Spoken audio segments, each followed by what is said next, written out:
Yeah. We'll start recording. Okay. Mm-hmm. Okay, well, hello, everybody. I'll call this meeting to order. It's 4:02. And let's stand and do the Pledge of Allegiance.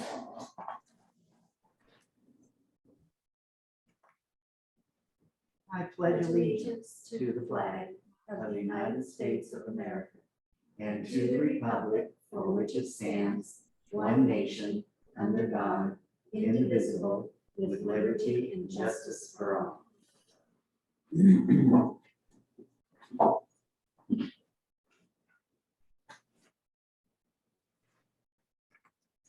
Okay. Item 1.2 is adopted agenda, but before we continue, is there anybody that has to leave early that I'm not aware of? No? Okay, all right, just like to know in advance. Okay, adopt the agenda. Before we do that, could I add one thing under discussion? I don't think so because it hasn't been agendized. Okay. You would just have to pinpoint what it is. You'd have to bring it up or mention it during board report. Sure. Okay. Okay. Yeah.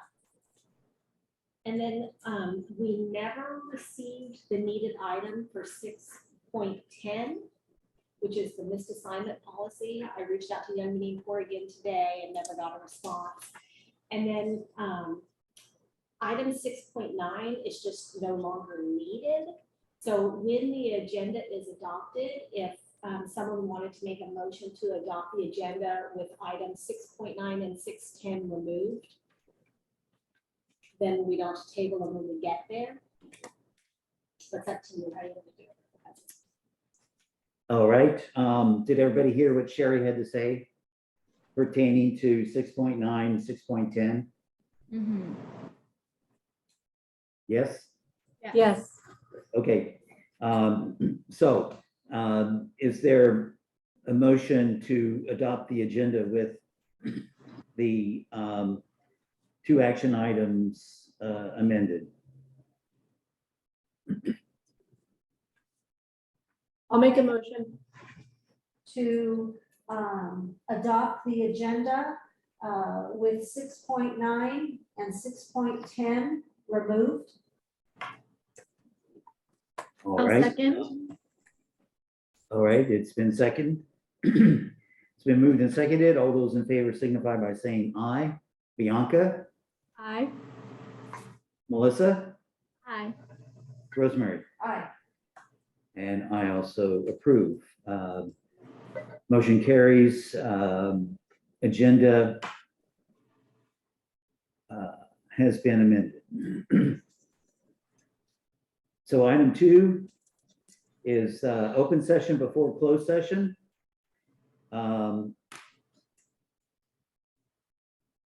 In the closed session, we're going to deal with a public employee discipline dismissal release per code 54957.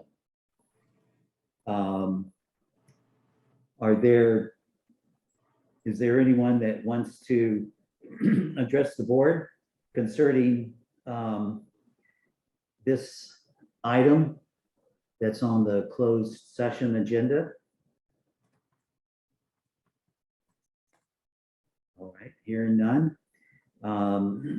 So it's 4:07 and the board will adjourn to closed session. So I'll make a breakout room.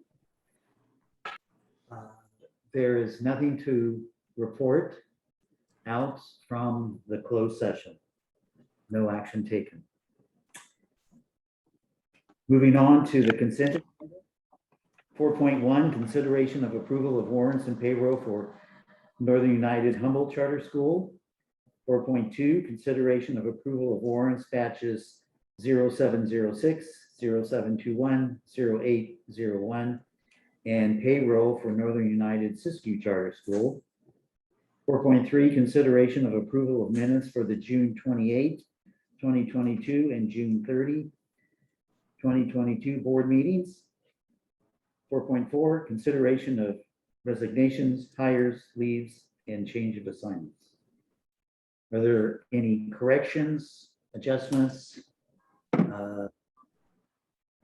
on any of the items 1 through 4 in the consent agenda?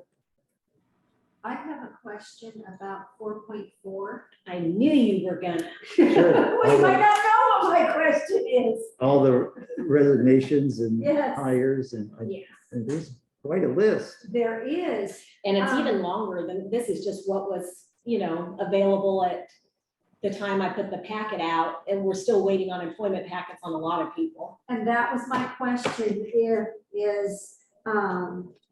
are all of the positions filled? All of our positions are filled. Good. Not Okay. everybody who left, not all those positions Right, got filled. right. Like, for example, quite a few, the Willow Creek Learning Center, we really are Uh-huh. downsizing that one, Yeah. so, yeah. All But right. yeah, but all positions are filled. We're just waiting on like final fingerprinting and employment packets and stuff. And so you'll see more names next month. Perfect. All right.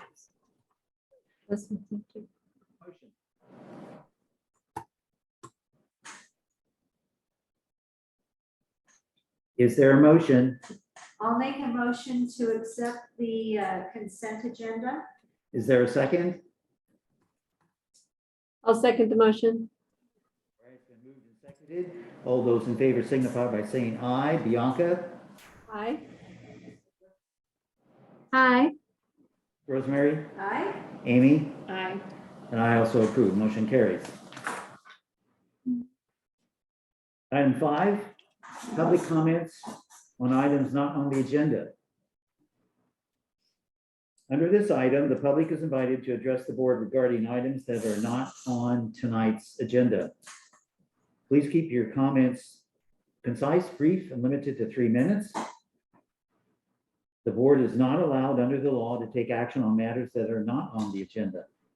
Should comments from the public pertain to a charge or complaint against an employee of Northern United Humboldt Charter School or Northern United Siskiyou Charter School, the board encourages the speaker to utilize the school's written complaint procedures to pursue the matter. The public will have an opportunity to comment on all agenda items as those are heard. Are there any comments? All right, we'll move on to action items. Action items to be considered. 6.1, approval of food vendor agreement between Eureka City Schools and Northern United Humboldt Charter School for 2022-2023. Okay, so this year we're going to be doing breakfast and lunch. And breakfast, I'm pretty sure all of our centers, the breakfast is going to be the same breakfast as what we did last year, which is just like the bag shelf stable breakfast. The lunch, we are entering into different food service agreements with different districts for some of the facilities. So for this one, this is for Cutton Learning Center, Cutton Resource Center, and Eureka Learning Center for lunch with Eureka City Schools. And you see the agreement in your packet. They're charging $4.75 per meal for lunch. Is And that to us or to the students? It's us, the kids are free. And the $8 a day delivery fee per location that they deliver, I think we're gonna actually be picking up. I don't think we're gonna be having them deliver. But so, we're just estimating what the total cost for the year would be, estimating about 80 meals a day, comes out to about $58,212 for the year. That's with the delivery fee in there, but I don't think we're gonna, it looks like now Abby's gonna be able to do the delivery herself. So I'm asking for approval of this food service agreement with Eureka City Schools. Are there any questions or comments for Sherry? I have none. All right. The only thing I noticed is that on item 6 on the agreement, it says $8.90 per site per delivery, just saying that that's different than the. Huh, okay, thank you for pointing that out. Mhm. Otherwise, no questions or other comments. Okay, I'm gonna ask about that, because I'm not sure which it is. And I have 3 questions, Okay. because you've answered my other questions. One, type of lunches, are they gonna be hot, cold, a combo, that type Hot. of thing? They're gonna be hot, yeah, unless it's like a field trip day or something Right, like that, then it'll be a right. staff lunch. Will the menu for each month be posted on our website? I guess so. I didn't think about the website. It definitely gets, given to all the families. I guess it could be on the website as long as it's specified which site it's for, because it's gonna be a different menu It's for the gonna be Arcata different, Learning yeah. Center. It's a different menu for, Uh-huh. Beginnings, Bryceland Learning Center. So it's a lot of different menus, Uh-huh. but maybe it'll be on the website. Technically, you could post that in Parent Square. I know, we could put it in Instead of- Parent Square, And yeah. that would be individual for each Yeah, classes. if yeah. the parents wanted. If I'm remembering right, it's been so long now since we vended, I think we emailed it out is what we did before, but I can't remember for sure. But we can put it on the website too. I'm gonna Sure. write that down. And, Multiple ways. yeah. The would be leftovers, would those be given out as seconds? Would it be in a central location for snack the next day? It wouldn't be snack the next day. Okay. They would be given out for seconds, and what wouldn't be eaten can be given out for free, like For to free? staff. Yeah, But we're not allowed to serve something that isn't now of the correct temperature. that's right. And we Yeah. can't reheat it or anything, so that's why it can't be saved. There's a new law that was passed in California, I don't know if you guys are aware, but it has to do with food waste. All entities, like public schools and I think restaurants and stuff, there's now a limit on how much food waste we can have, it's only like a certain percentage, and so really now they're encouraging us to like give it away, where before they didn't used to. They wouldn't let. They wouldn't yeah. let us. No. I know. no. And that's good, because even if they can take, a hot dog lunch out the door as they leave for their afternoon snack or whatever when they get home, at least it's going to a good use. Yeah. Okay, those will be my same questions on the Arcata one Yeah, coming up and too. same. Yeah, okay. All right. Any more questions or comments? All right, is there a motion? I'll make a motion to approve the food vendor agreement between Eureka City Schools and Northern United. Is there a second? I'll second the motion. All right, it's been moved and seconded. All those in favor signify by saying aye. Bianca, Aye. Melissa, Aye. Rosemary, Aye. Amy, Aye. I also approve. Motion carries. 6.2, approval of food vendor agreement between Arcata School District and Northern United Humboldt Charter School for 2022-2023. Okay, so this is the same situation. This one is for our Arcata Learning Center. We vended with Arcata School Districts a few years ago, and that was actually our best vending experience. Well, with the exception of Bryceland, our vending there is definitely the best. I mean, there's nothing that can compare to that, but the Arcata one was really good in that their staff person was very so easy to deal with. He's super knowledgeable, really friendly. It was just a really nice experience. So I'm hoping our Eureka one will be that positive as well. So I'm looking forward to entering back into agreement with Arcata School District. I will say they've raised their prices considerably since we last vended with them. When we last vended with them, I believe it was I want to think it was under $4 a meal, like 3 something, but it could have been around 4, and now it's 6 a meal. And again, estimating that we're gonna have 10 meals a day at the Arcata Learning Center, that's 8,820 for the school year. And the agreement is there in your packet. Let me know if you see any mistakes in this one. Just that it says $6.10 per meal, but it also says $6 per meal, so I'm assuming that that's the option that we'll need. Well, it says adults are 610. Oh, if the school assigns the processor USD. So that's if we get commodities and we give them to them, then that reduces our price. So that's that's the difference there. 10 cents. Are both of these districts where we're sourcing the food on the same calendar schedule, and do we have a plan for days that don't match up?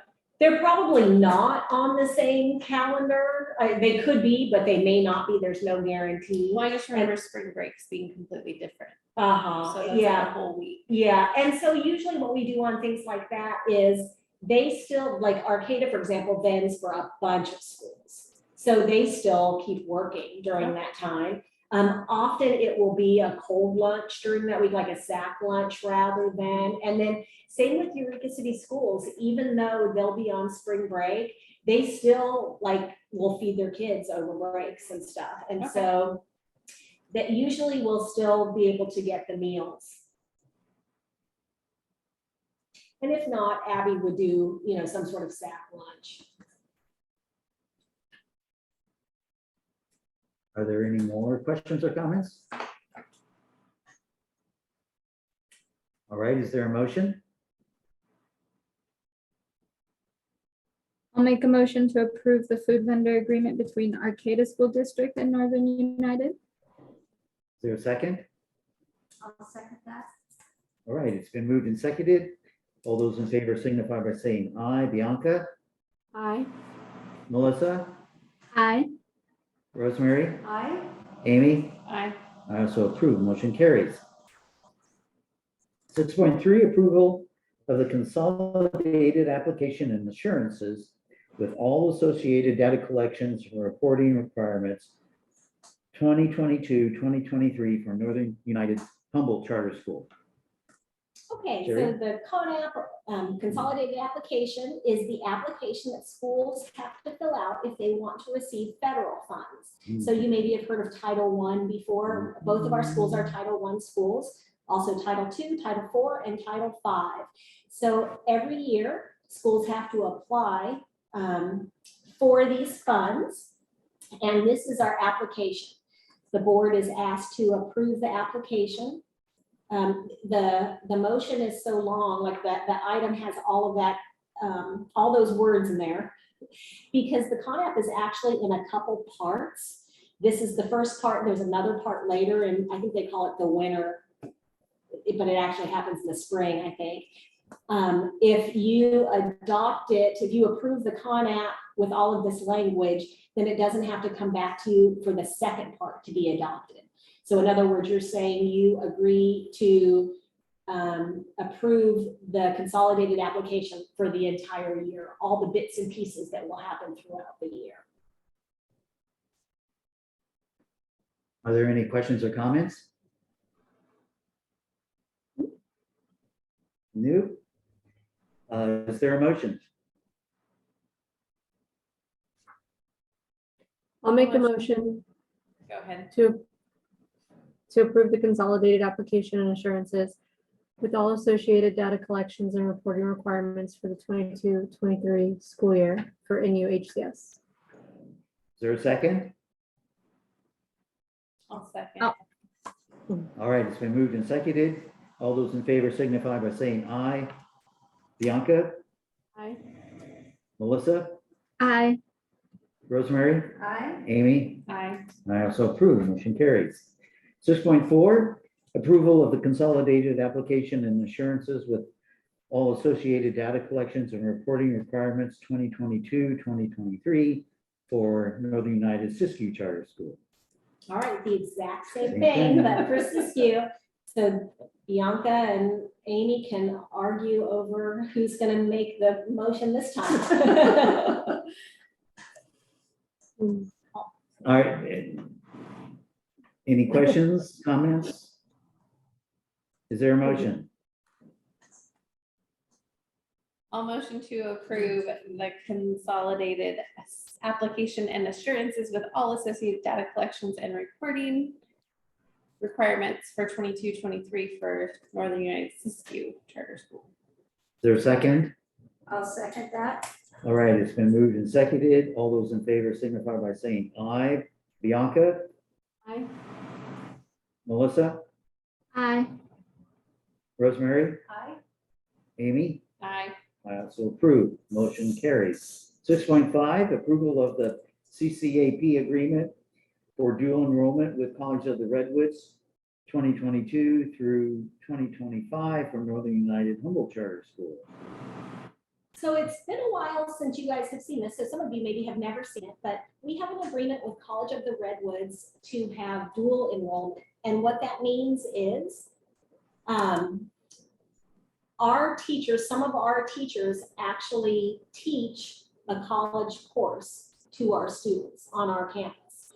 And the agreement kind of spells out what requirements are in place for the teacher, our teacher who's going to teach it, us as a school, and College of the Redwoods.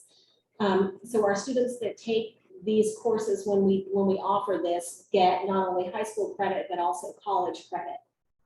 And CR actually pays our teachers just as they would if they were a CR teacher to do this. And so you might have seen that in the agreement.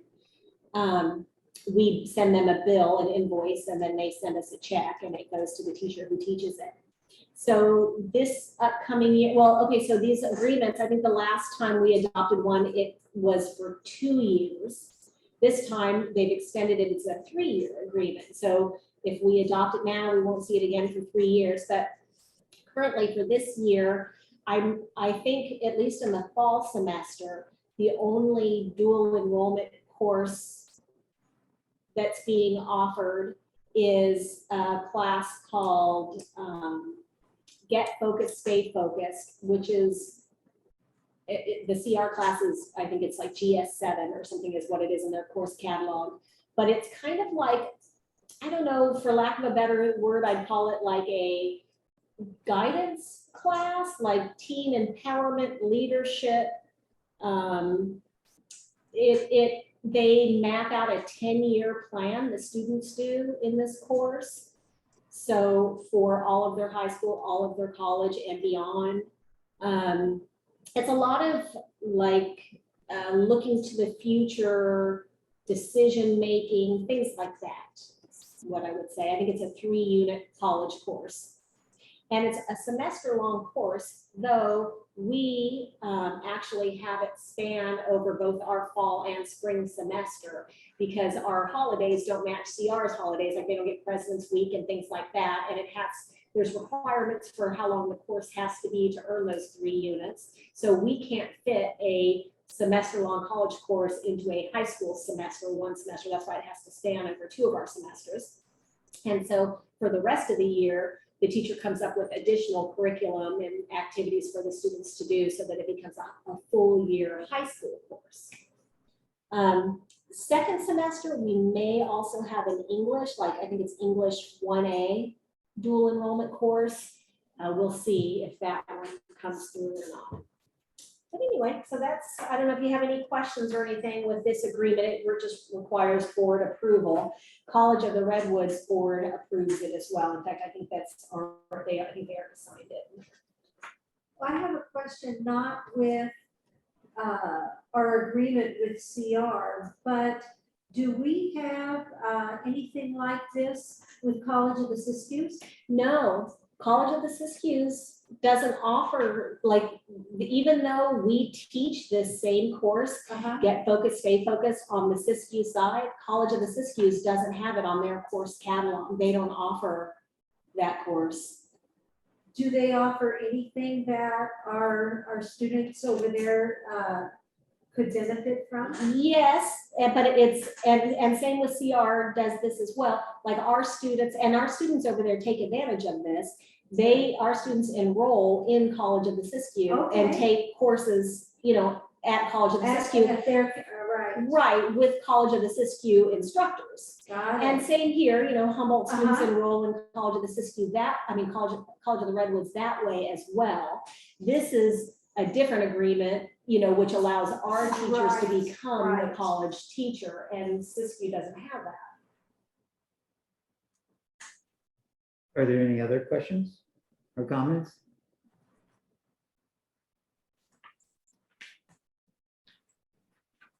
All right, hearing none, is there a motion? Is there a motion? I'll make a motion to approve the CCAP agreement for dual enrollment with College of the Redwoods for 3 years from 22 to 25 for NUHCS. Is there a second? Second. I will second. All right, it's been moved and seconded. All those in favor signify by saying aye. Bianca, Aye. Melissa, Aye. Rosemary, Aye. Amy? Aye. I also approve, motion carries. 6.6, approval of the Northern United Charter School Independent Study Policy.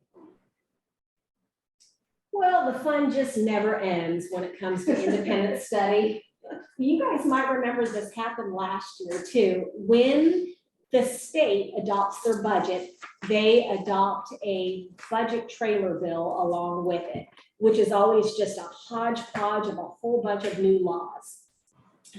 Well, when they did that this year, they changed some of the independent study laws.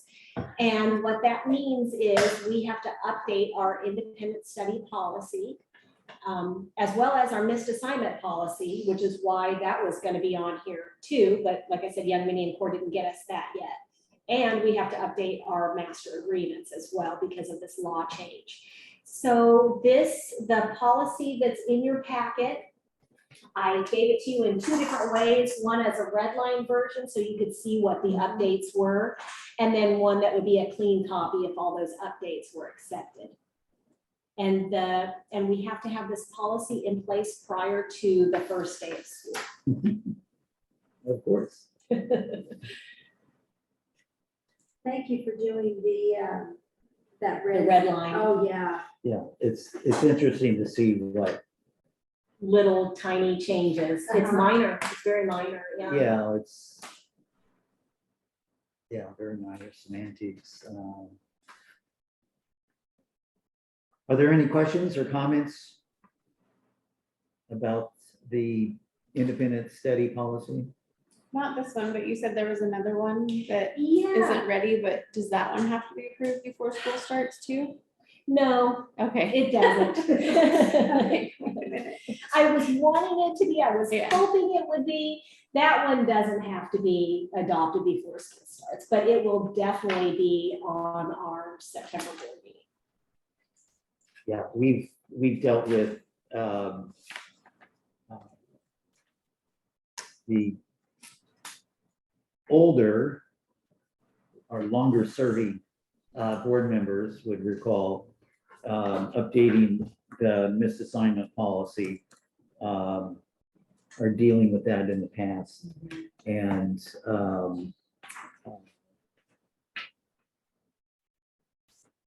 even to the extent if there's, some controversy, reinstatement, so on and so forth. So it's probably going to be similar. Oh, yeah. And I feel like I could almost make the changes myself. I could have Young Minnie and Core do it, so, but, you know. but as Sherry said, that component will be available for us next month. Okay, any more questions or comments? The only thing I was gonna ask is, and it could just be my program that I opened it on, but are there a couple pages that don't have anything on them? Like My page 29 doesn't have anything, and then there's like one line on 31. But it could just be my format, Maddie. Mine 29 has words on it. I wonder if you opened it in preview rather than actually downloading it and looking at it. That Wonder if might work. Well, that Okay, was and like all the my words page. match up like from Yeah. one line to the next, so I know nothing's missing. I was just wondering if the format was like this for a reason. Okay. Well, and depending on what you look at data on or printed it on, like mine labeled them all page 28. Oh, weird. But it's right. I've Uh-huh. checked it, but it's. Uh-huh. Huh. So. It's just a matter of program used to view it. In my Different case, versions yeah, of in my Word. case, just opening the board packet as the email attachment, I'm looking at it right now Mhm. and it flows. Uh-huh. Okay. And that is common.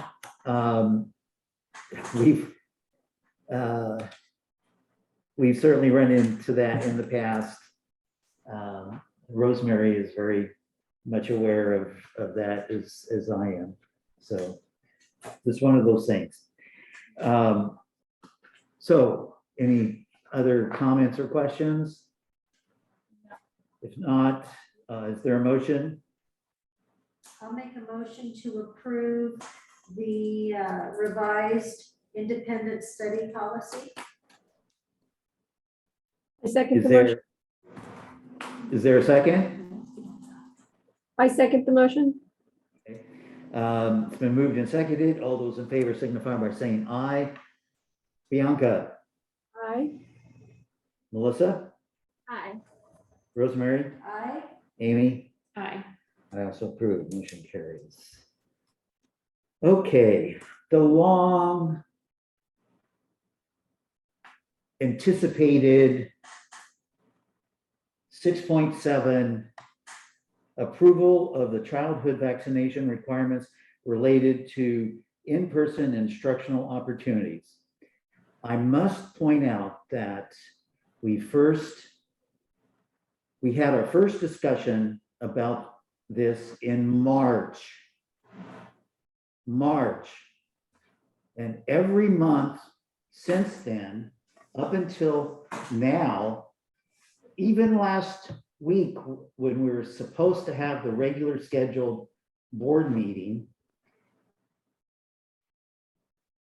for one reason or another, valid life reasons, one or more board members were not able to be present during the discussion of this action item.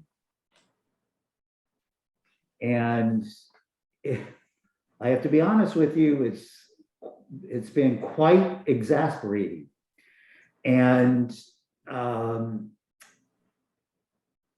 always maintained, previously I've maintained that because this is an important policy, I wanted to make sure that all board members had an opportunity to be present, to be able to have their say about this policy. Because it is understandably, to some way of looking at it, controversial. But because it's gone on for so long, it's in a recent discussion with our director about this, is that, and while it's always been important for me to have everybody have their say, it reaches a point where at some point we cannot overlook the impact to the school. We can't keep postponing important decisions that impact the functioning of the school, be it a policy or whatever, because a board member was unable to attend. And I understand, things happen that preclude us from being able to attend. We had the luxury, and we still do because it's still valid via the governor, as long as it's posted, that we could Zoom in, and then that helps alleviate some of that. But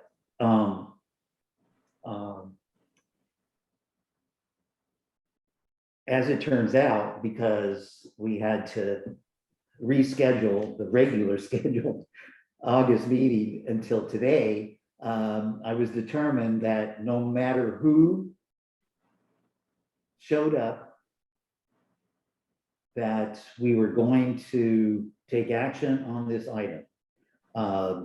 And all I can say, I guess, is that's the prerogative of the chairman of the board. So, at any rate, you've seen this in your packet for months now. Sherry's provided the same information, background information for all those months. And I don't know if there's anything new that Sherry can offer us now, but There actually is something new, believe it or not. There is something new, and boy, is Roxy still on here? She may want to, yeah, there she there she is, is. yes. She probably doesn't want to chime in on this, but I'll try to say it as best I can, and Roxy will correct me if I'm wrong, I'm sure, I hope. So I know that, just to remind everybody, this whole thing has been about whether or not, so if somebody makes a motion, it's going to be they either want to make a motion that we're going to have a policy that allows students that are not fully vaccinated to attend outside vendors, or that doesn't, one way or the other, whatever motion is made. But something I just wanted to throw in here now is, you guys remember that there have been a lot of, no, I shouldn't say a lot, some exemptions or waivers that have been in place. Mm-hmm. So remember, if you have a student who has an IEP, then that trumps this.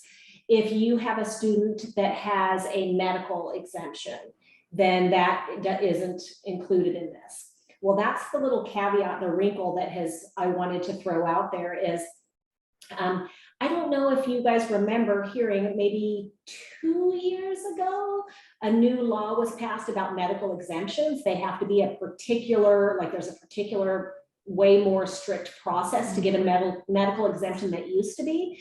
But the people that had those older medical exemptions, they were exempt until their grade scan or whatever. Well, that now is, and not only that, but the state is now keeping track of doctors who give medical exemptions, and doctors are only allowed to give, I believe it's 3 medical exemptions. Each doctor is only allowed to give 3 medical exemptions, or they go on the naughty list of doctors. Yeah. And so all of the medical exemptions now, those older medical exemptions, are now sunsetting starting this school year. So anyone who's gotten a medical exemption by one of the doctors on the list, their medical exemption is being revoked. And so we're now in the process, I say we, but it's really Roxy, is in the process of writing a letter, contacting every family who falls into this situation. In Siskiyou, there are 5 students, I should say, that have a medical exemption from one of the doctors on the list. And in Humboldt, I don't even remember the number. It is so extensive. I have it on my desk. I'm just going to make up this number. I'm going to say there's 40 or something like that. It's a lot. As of November, I want to say the 29th maybe of last year, we had 45. Yeah, well, but they may not all be on the naughty doctor list, That's but true. most of them are, and maybe they all are. They could all be, Yeah. so it's a lot. But anyway, so every one of those kids now would fall into this category where if we have a policy that says, you know, kids who are not fully immunized cannot go to outside vendors, all of those medical exemptions now will fall into that. Where at the time, when we first started discussing this, it was very few kids that would have fallen into that, like very, very few. Now it's a whole lot more. Unless those children, those 49 or however many it's going to be in Humboldt and 5 in Siskiyou, unless they're able to get new medical exemptions following this new process from a doctor who's not on the naughty list, it would affect whatever, you know, this policy that, you know, you guys are going to vote on today would affect them as well. So that's my update. But there are others on here that do have the valid waivers, not the medical exemptions, but the valid personal belief and other waiver Correct, types. correct. Well, not personal belief, right? Yes, personal belief until the grade span, it's Oh, still, okay. some people are still, but I actually think that's, that I think that's over ended. with now anyway. It's Yeah, I think this last year was probably about the last year, years wise, age wise. Yeah, they would have finally worked their way out of the system. Okay, so going back to one of my earlier statements about this. Now, included in the background information was a statement from Melissa outlining her position on the matter. But nonetheless, since we've had the opportunity to read that once or multiple times, let's open the discussion, and starting with Melissa. Well, I think you all know how I feel about it. I like to include all independent studies students because I feel that our handbook and our policies that we have in place right now lead towards this being an opportunity for them, for the ones who are not on site and in class. And other than that, I just feel that it should be, since it's a community, it's participation in the community, I feel it should be at vendor discretion because our students are, they're already being put in that situation one way or the other, whether or not a parent is going through a school or paying on their own. So that's really all I have to say on the matter. Okay, thank you. Bianca. I am inclined to follow direction that was given to us by the lawyer. Unfortunately, I don't have those notes because that was on my old hard drive that I no longer have. So I can't quote her as well as I'd like to.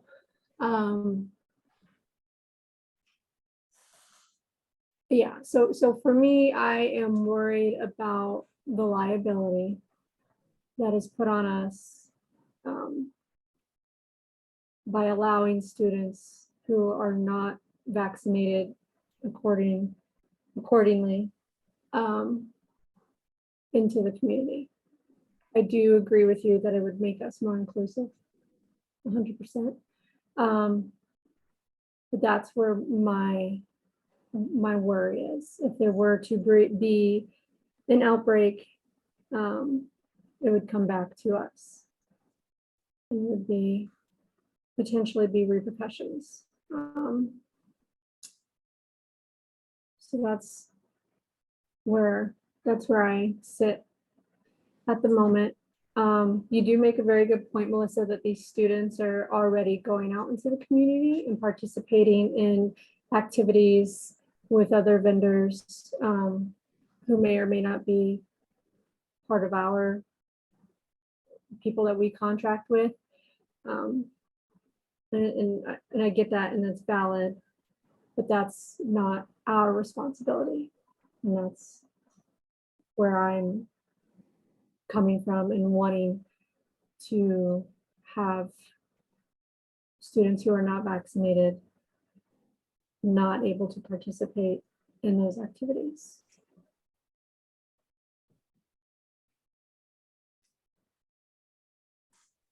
Can I ask something? Thank you, Bianca. And I'm sorry, I You guess know, I just- just, it just caused me to realize, oh yeah, well, that's right, you lost your, among everything, Yep. your computer with all your notes and that. Yep. But that's a fair, your recollection is a fair assessment of what the attorney told us. Thank you. Yep. can Rosemary? I ask something, Jerry? I would prefer to wait until all the board members have spoken, but go ahead. Well, that's okay, I can wait. No, go ahead. Okay, I was just gonna say, maybe I didn't listen or understand what Sherry said initially. Are we discussing whether or not the students who are not full vaccinated could participate just in outdoor vendor activities or all vendor activities?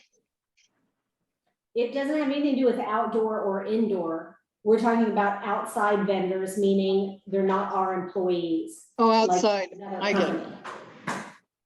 I get it. Okay, thank you. Okay, good. A very good clarification. Rosemary? I agree with Bianca as far as the liability goes. We don't want to, as Melissa has said in the past, we don't want to discriminate any of our students. However, there are guidelines that we have to enforce. There are avenues for the parents to follow that would allow their student to participate in all across the board activities. And so I am in support of not allowing the unvaccinated to participate. Okay, thank you. Amy? Yeah, I think I am honestly gonna quote Melissa's paper. I don't think it's appropriate for us to expect all of our enrolled independent study students to be vaccinated and then withhold from them their inherent privileges associated with our education model. And there's no California law that prohibits unvaccinated children from occupying public venues, including the other children that would be there at the same time, the children that go to our school. I also think that it should be a vendor at the vendor's discretion. And I believe there are releases of liabilities that both vendors and students and parents can sign that could make that possible. So I'm in favor of allowing all students to attend all vendors, regardless of vaccination status. Okay, thank you. So now, my turn. And I've been you're just gonna have to bear with me. I have a statement that I prepared months ago in anticipation of a robust discussion about this action item. And so there's a lot of valuable information, background information that Sherry had provided. You know, there's slightly, you know, even though we're dealing with the immunizations as we know them now, sort of the elephant in the room is looming, or what's looming is COVID vaccine for students. And at the time when this first came up, it was, you know, they're still grappling with what age groups and so on. But since that time, there's been, you know, a lot more studies, and maybe possibly soon we'll find out. So now that we've heard from each board member, my turn has come. I want to thank Sherry for including the email from Barrett Snyder, a partner of the Capital Advisors Group, titled "The Personal Belief Exemption Student COVID-19 Vaccinations" in our background packet. While it starts by addressing a potential forthcoming state COVID-19 requirement, it goes far beyond that and finishes with powerful information for today's discussion and ensuing vote on the agenda item before us. I love how this email incorporates a historical perspective of the Senate bills 276, 277, 714, and 2109 currently in force. Additionally, Sherry provided vaccination requirement information. In preparation for today's discussion, I've spent extensive time reviewing information and documents from the CDC, CDE, legalinfo.legislature.ca.gov, the California Legislative Information Site, gov.ca.gov, California Department of Health, shotsforschool.org, EdSource, casetext.com, a site for California's Code of Regulations, and an interesting article I found on CNET, School Vaccine Mandates Aren't New, a History of Requirements. So it's safe to say that I've done my due diligence for what I'm about to say and present. It is from Barrett Snyder's email where I want to start, expanding on how and why vaccines have become an integral part of protecting our students and our communities.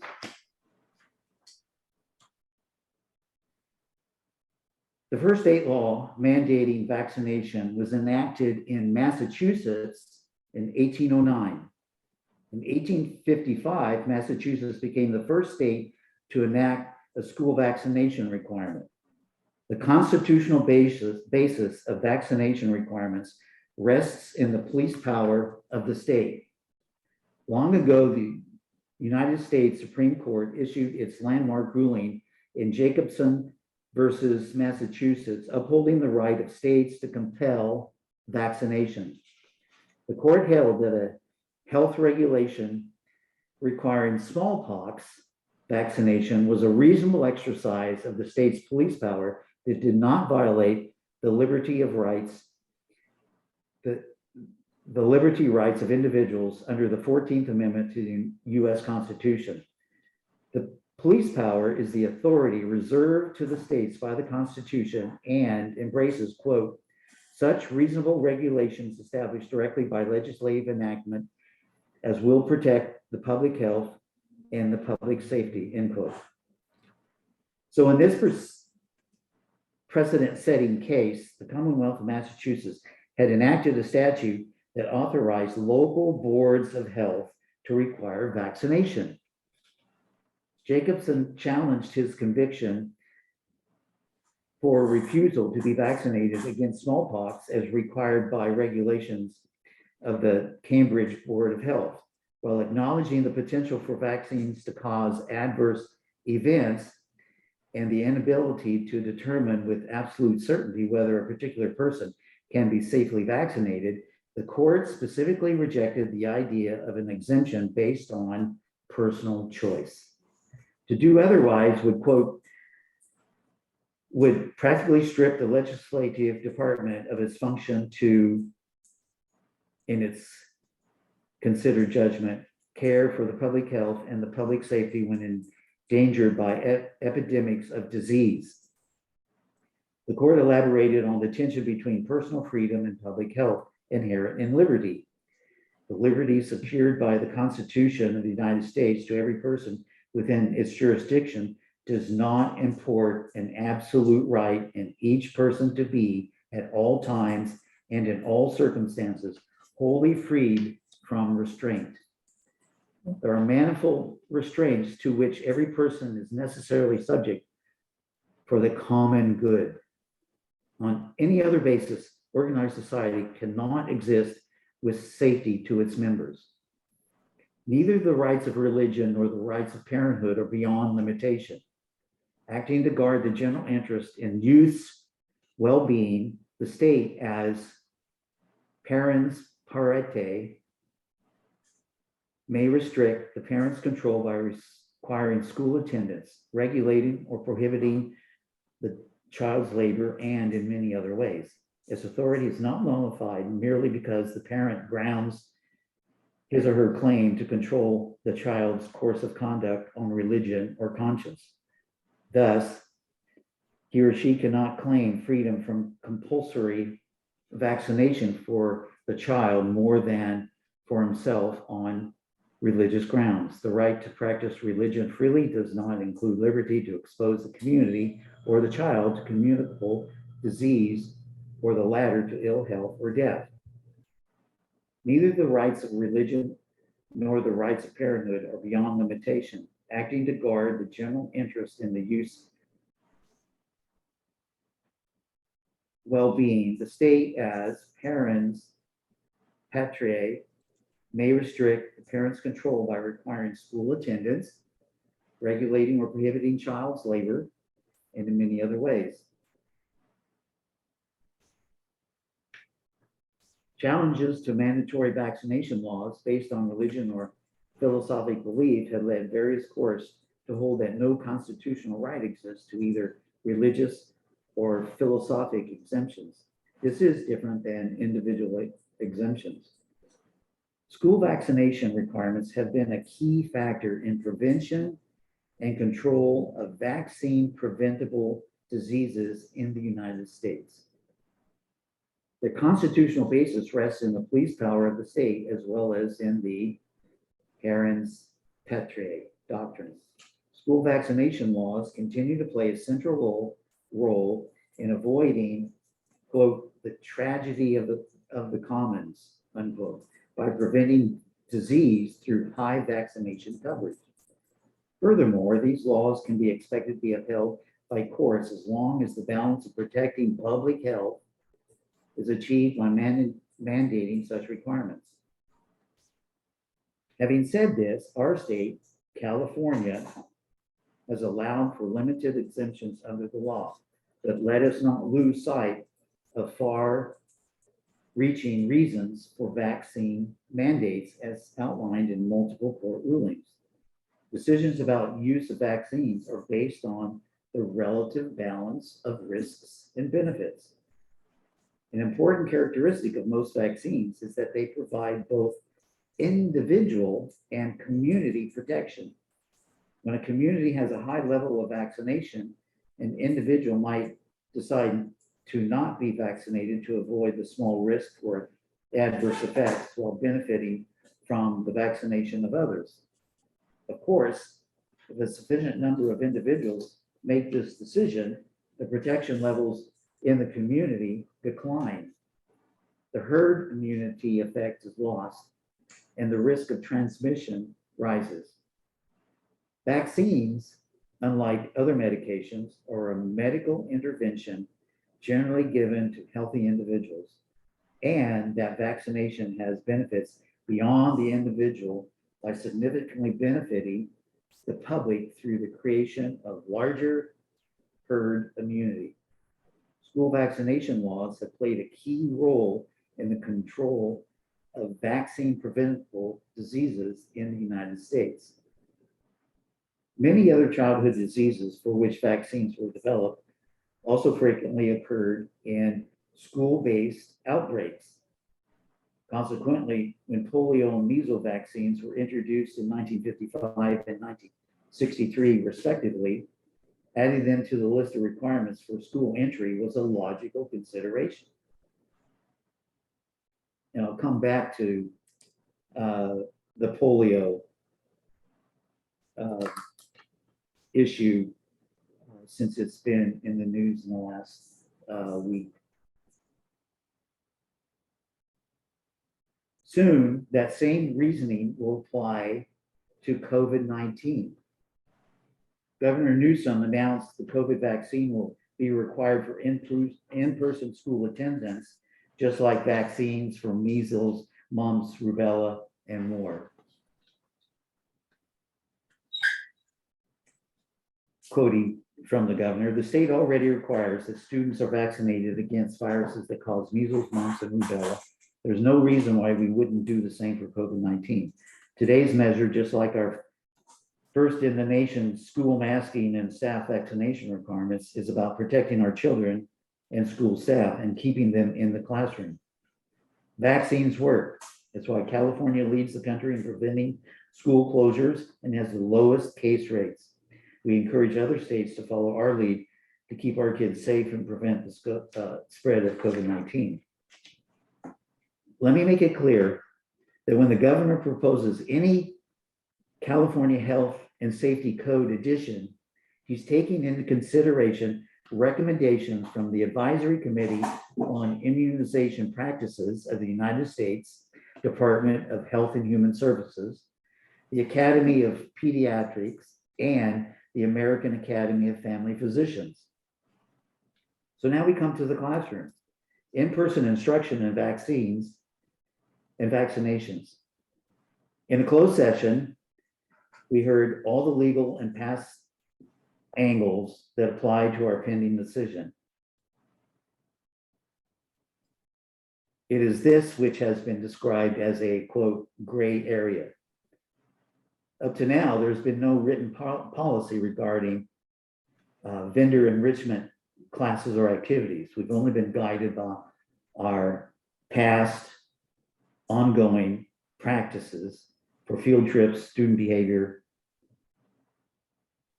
and dress expectations, staff behavior, and their dress expectations.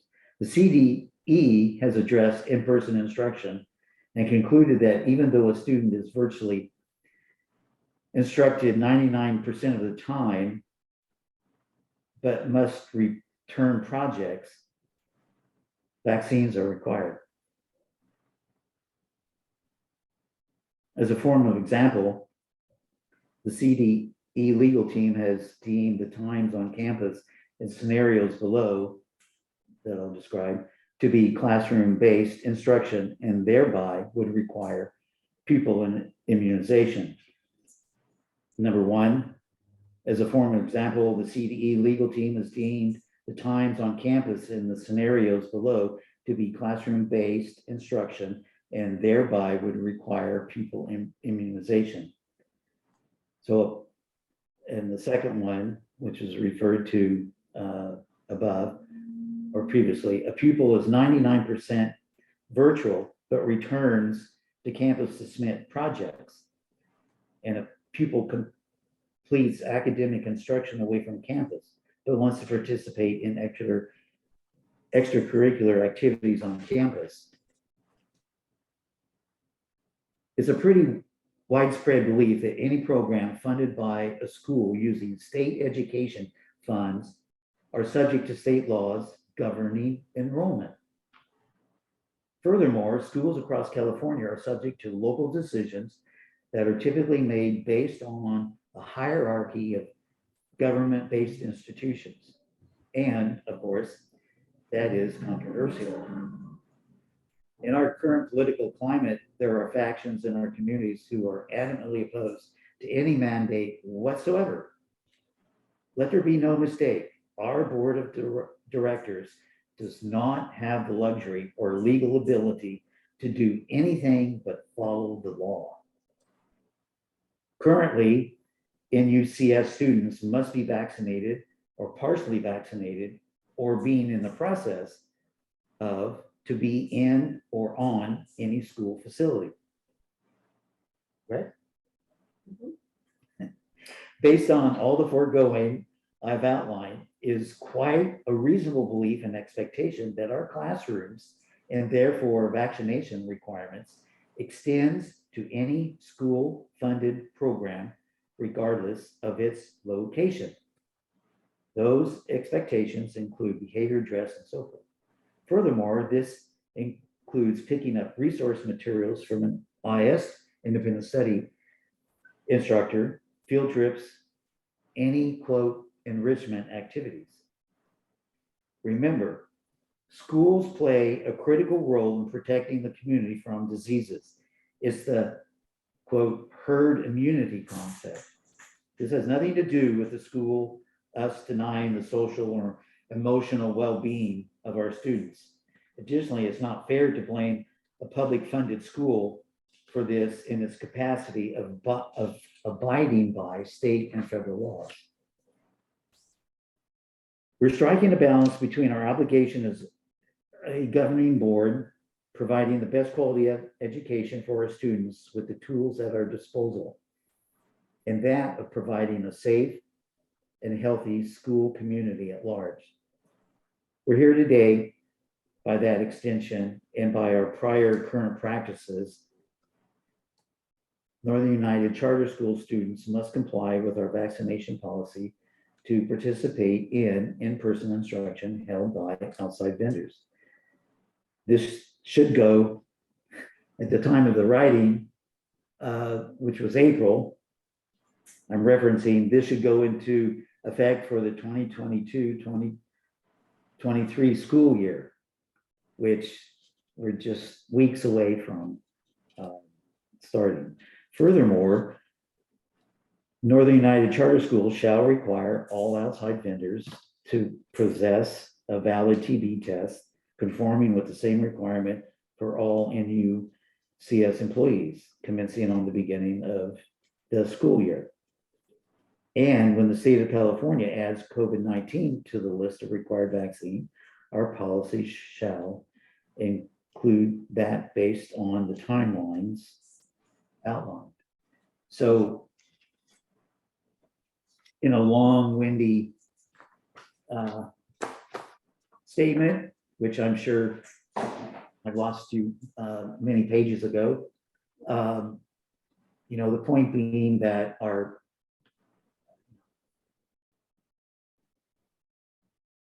practice, we expect students to be vaccinated, fully vaccinated, partially vaccinated, or being in the process of being vaccinated with certain exemptions, and that should extend to everything Northern United Charter School students are involved in. And so, in a different way of saying it, I agree with Bianca and Rosemary.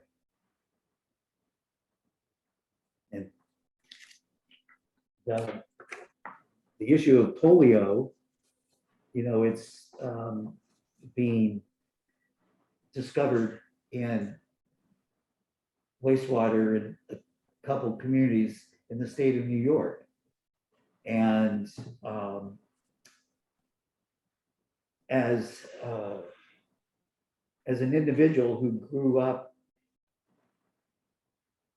during a polio period and in schools being vaccinated for it, it just seems odd that this is starting to raise its ugly head once again. You know, it's been a long held belief that we conquered polio and we would never have to worry about it again, with very, very few and rare exceptions. But now it's starting to pop up, and you know, there's a comment made, I don't recall who had said it, but in reaction to the discovery of the polio virus,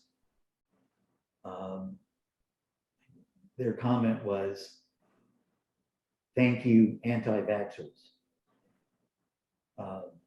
implying that they're responsible for.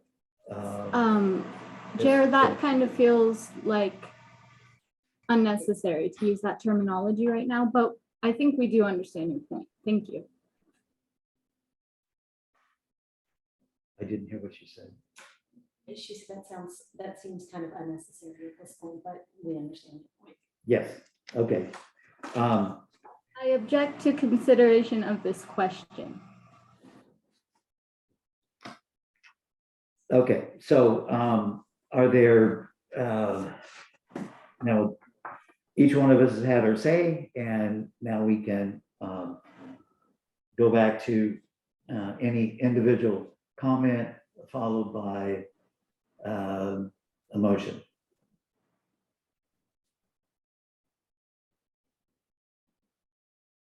Roxy has her hand up. Who? Roxy. I can't see that. Okay, Roxy? Hi.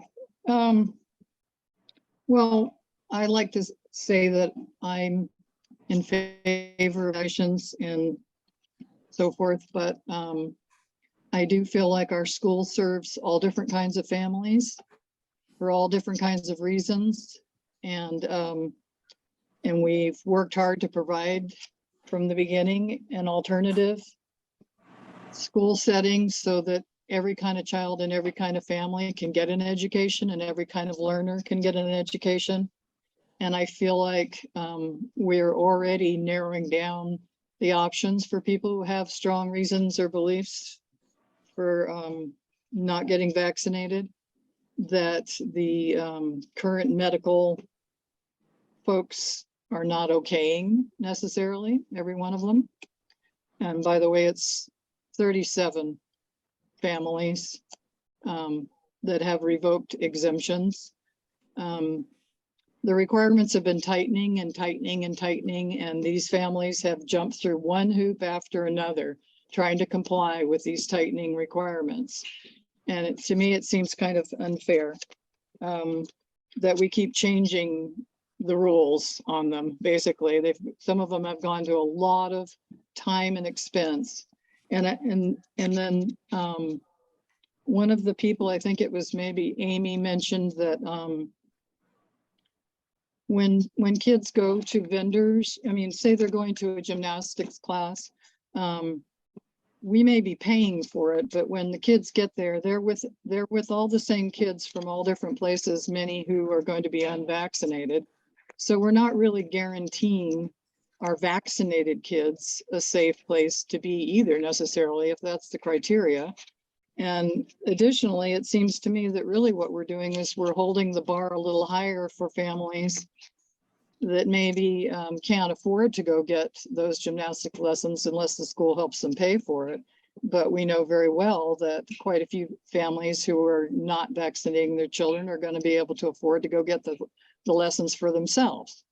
So you're not really preventing kids from mingling who are vaccinated and unvaccinated. They will do so at our vendors, at our libraries, at our grocery stores, at our playgrounds, et cetera, and so on. So, I mean, I kind of feel like we're cutting off our nose to spite our face or something. It just seems like I don't know the legal implications because I haven't read all the things that maybe some of you have read that the lawyer shared with you, but seems to me that if there's any way for us legally to do it, I would be in favor of you guys voting to allow students who are not fully vaccinated and are participating in home only things, home only status because of it with our school, to also be allowed to participate in the outside vendors' services.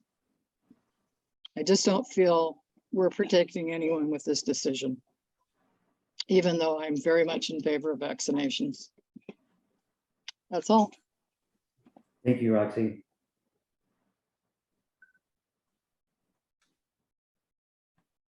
Are there any other? Rebecca has something. Rebecca? Hi, team. How are you? Good. So I just want to say that in keeping with our traditions of personalized learning and to stay competitive and relevant, I think we need to consider being lenient in this area. There are other independent study charter schools who have been growing with ADA over the years, where we have been declining in ADA. And I've always thought of our charter school as a bridge between public education and who knows what, grandma, whoever, homeschool education. And personally, coming from an experience where I was homeschooled, thankfully my parents were on the up and up and made sure I had an education. But I know many families who look to personalized learning independent study charter schools as a way to keep their student in the system without having to be in the system, without another way to say it. And then I also want to say that some of the students who have those exemptions might really have medical situations. I have a nephew who has a reaction with the vaccinations and can't complete his vaccination course. And because all of the local doctors have been put on that list, they are refusing to write him a list. And so he can't start kindergarten anywhere. And he is left out, and that's sad. And so I would like for us to keep that option open for our students. Thank you. Another hand there?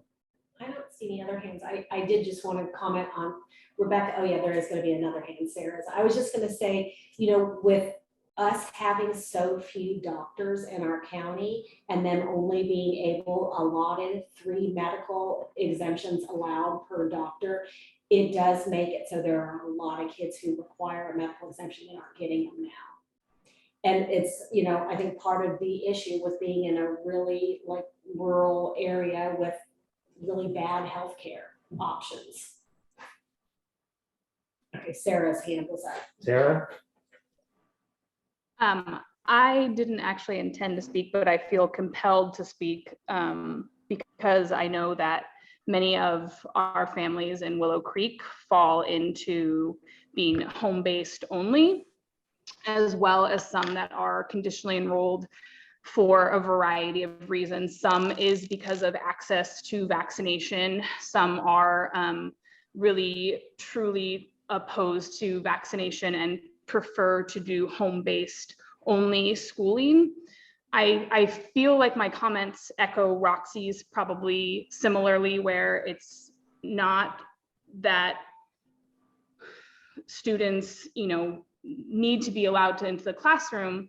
They're already in our communities. Libraries was something that came up. Libraries are free. They're not vendor oriented. We're not paying for them, but students can access those, children can access those, and the library doesn't have to ask if the student is vaccinated or not. So there is, you know, a large amount of people in our community who have various medical reasons that they may not necessarily be wanted to interact with other people. For years, I've thought about this from a teacher perspective, and it's always been a little bit tough to not be able to welcome any student into the classroom. For example, if I had a student who happened to be HIV positive, that's a very communicable disease, I would still be able to welcome them into the classroom. I recognize that this is not what you're trying to decide, but I think that it is an opportunity to provide a educational opportunity that doesn't impact our classroom spaces, but would allow students to access vendors in our county. And I would be in favor of allowing students to access those opportunities through vendors, through our independent study program. Thank you. Thank you. Are there any other comments? Somebody wants to make a comment? I think Melissa, was your hand up? I would like to. I just wanted to say, can you hear me? Yes. Yeah. Sorry for cutting you off, Jerry. I just wanted to clarify what that was about. I wanted to start by saying thank you guys all for sharing your points of view. I really respect them and appreciate them. And Jerry, for your research, and thank you for giving us your point of view. I just wanted to, I stopped you and I used the term, I object to consideration of this question from the Roberts Rule cheat sheet, because that meant that objecting to consideration some undiplomatic or improper matter.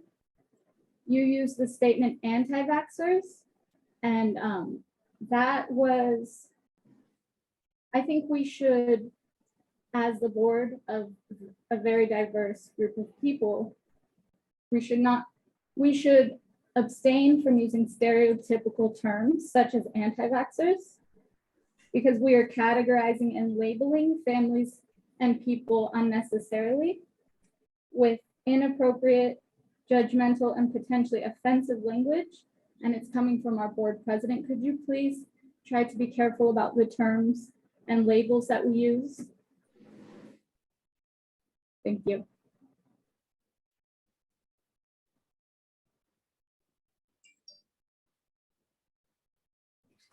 Thank you for pointing that out.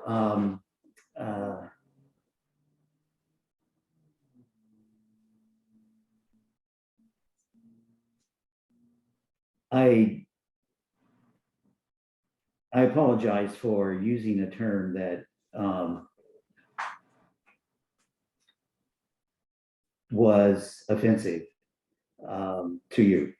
I should have said, paraphrase the person making the statement by saying, instead of what I said, to those individuals who are opposed to vaccines. It wasn't my intention to perpetuate a label or anything associated with that. I was just trying to make a point of the importance of vaccinations for the good of the community in protecting the public's health. So, and you know, we make assumptions all the time.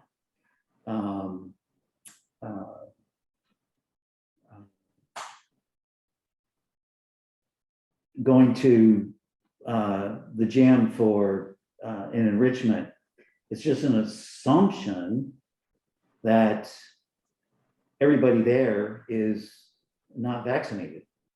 You know, if that's a person's point of view. So we really don't know who is or who isn't. And it's not, in some cases, it's not right or appropriate to ask, just like a lot of things, are you vaccinated? Same thing with, you know, libraries are public. And so, you know, there's never going to be any restriction to a person showing up to access the services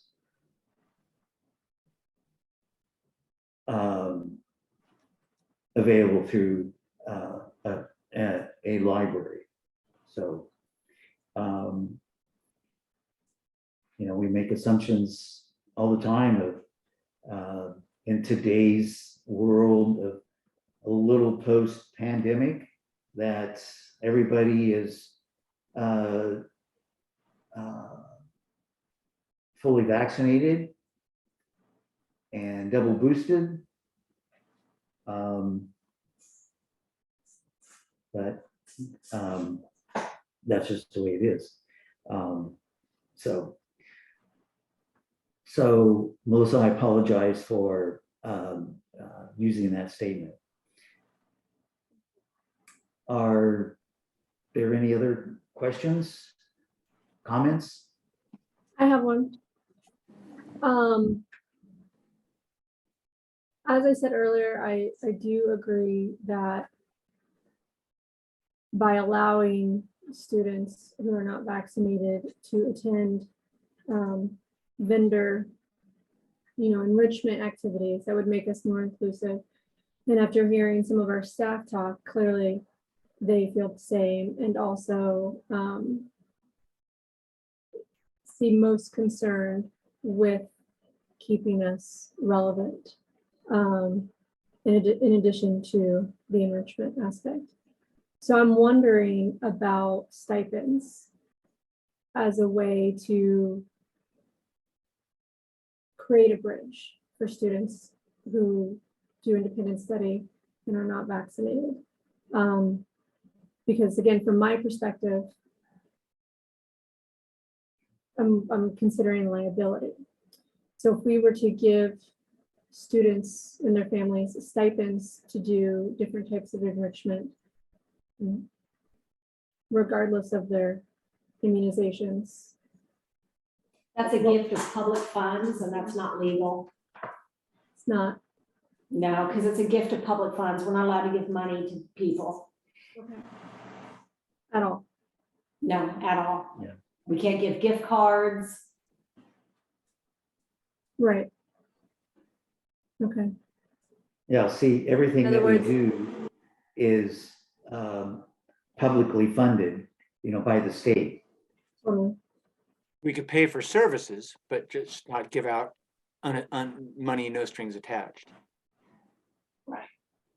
Right, which is what I was considering, because clearly if we give somebody a membership to a gym, that doesn't alleviate part of my concern. Well, I want to applaud you for trying to think outside the box, to try to explore options or solution to that. Totally. But, again, it all comes back to, we don't have the luxury as a board to do whatever, whenever, however. We have very well-defined guidelines that in some instances start with the federal government, and then it's passed on to the state government, and down to us. And sometimes our hands are just tied. But at this point, we do have the option. We are like what is The wall, no, the decision. yeah, I'm thinking the woman we met with, she was a lawyer, right? Sorry about that. She said we do What's point going on? We couldn't hear We you, couldn't Melissa. hear, or is there some side conversation going on, or what? At It's this not- point, the lawyer did say we have that decision and we could write out a contract and guidelines according to minimize liability and to work through that. So we do at this point have the luxury of making that decision. In the future, I do remember her saying we may not, as the way it's going, they're taking away that ability. But at this point, there's nothing that says legally we cannot make that decision. Can I say something, Jerry? Yes, go ahead. I was just thinking that I feel like there, as Rebecca mentioned, there are other schools, independent city schools, that are taking advantage of that option in a more lenient way. And those are some of our biggest competitors. So I do think that's a relevant point. And the thing I wanted to say about gyms is that we don't know that we can't assume whether people are vaccinated or not are there, but what we do know is that the gyms and the karate classes and those things, they are not required to ask whether someone's vaccinated. That's all I want to say. Thank you, Roxy, and you're absolutely right. I mean, lots of places, I mean, a gym, a library, a local lumber store, none of them are required to, or probably never would ask if you're vaccinated. So, are there any other comments? I'd like to make a comment if that's okay. Go ahead.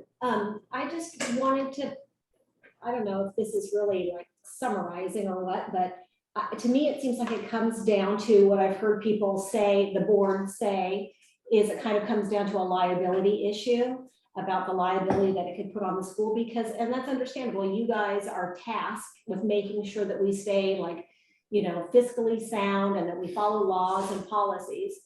And so if it's a liability issue but yet everybody sees the benefit of these classes, I'm just wondering if we could look at ways to limit the liability that would make everybody feel comfortable.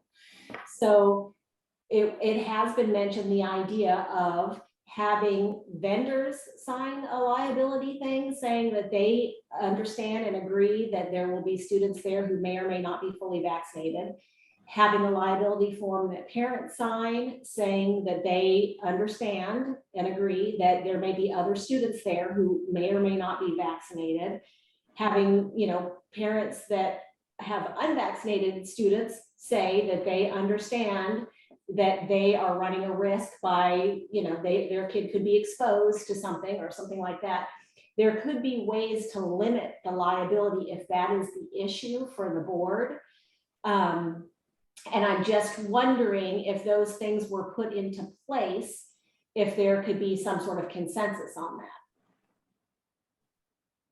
You have to talk to the legal folks or the Well, when they county, talked to or- us, those are the things they listed. Oh, And I've see, had I wasn't those, here for that. I've had those on like a list, just kind of waiting to see if it was on my to-do list or not, based on what was decided here.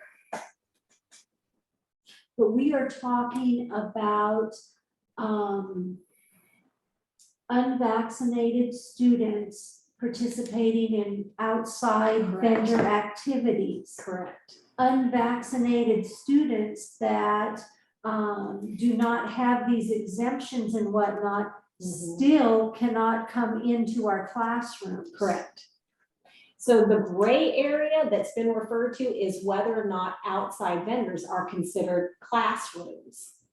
That's the gray area, and that's what the attorneys told us. There is no right or wrong. There's Right. nothing in statute that says they are. There's nothing that says there isn't. And so it's really kind of down, that's really the issue in the nutshell is, do we consider those outside vendors the time that the kids are going there? Is that considered classroom instruction?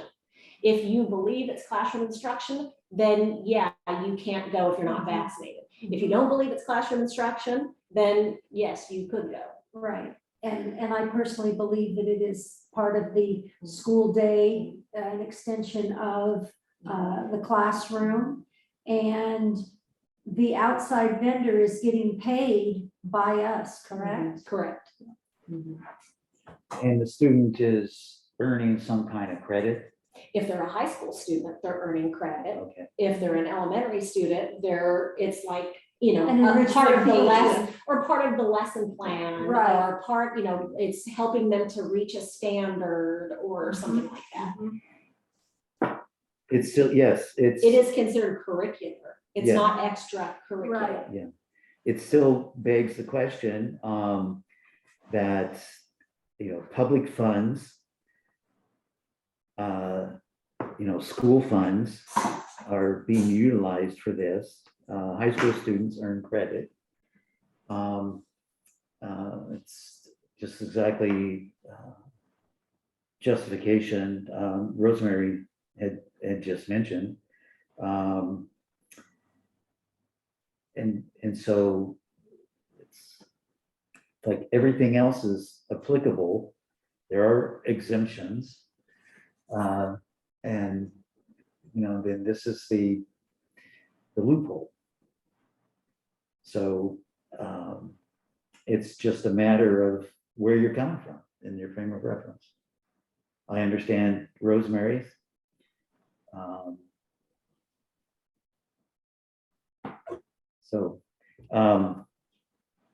Are there any other comments?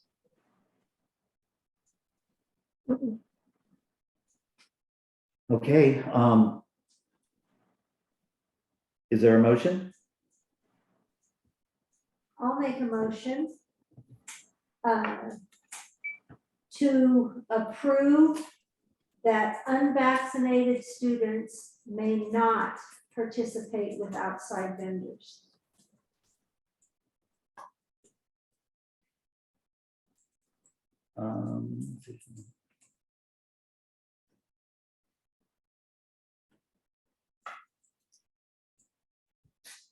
So the motion is students may not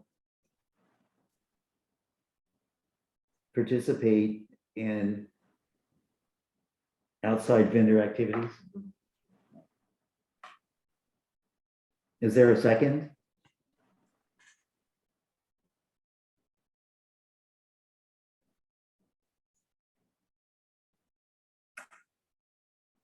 All right, the motion dies due to the lack of a second. Is there another motion? I'd like to see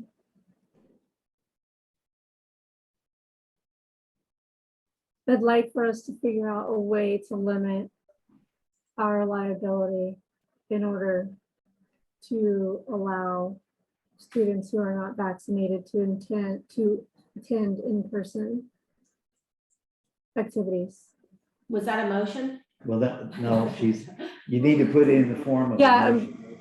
Going through it in my head, I'm not sure what And I know that. you're thinking out loud, but we need a specific motion statement.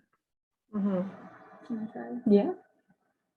I motion to write a policy that includes all independent study students in off-campus paid vendor educational opportunities, regardless of immunization status, at vendor discretion if limited liability allows.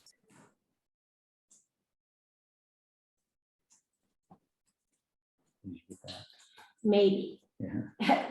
Melissa, would you mind repeating it just one more time? I'm typing, so. Yeah, and if somebody thinks of a better way to say it, please let me know. Well, this is what I have, this is what I got. Tell me if I'm missing something. Motion to allow all students, regardless of vaccination status, to attend outside vendors at vendor discretion, but I missed the very last piece. If limited liability allows, I'm not sure if that's the right way to say it. If a release of liability. I have a Liability. clarifying question. No, wait a minute, so you have to wait for the motion, then we'll open it up. I think it would be a waiver of liability allows. Because the form, like you would have to come up with a form that is a waiver of liability to allow it. I'd like to modify my motion and change the words limited to if a waiver of liability allows.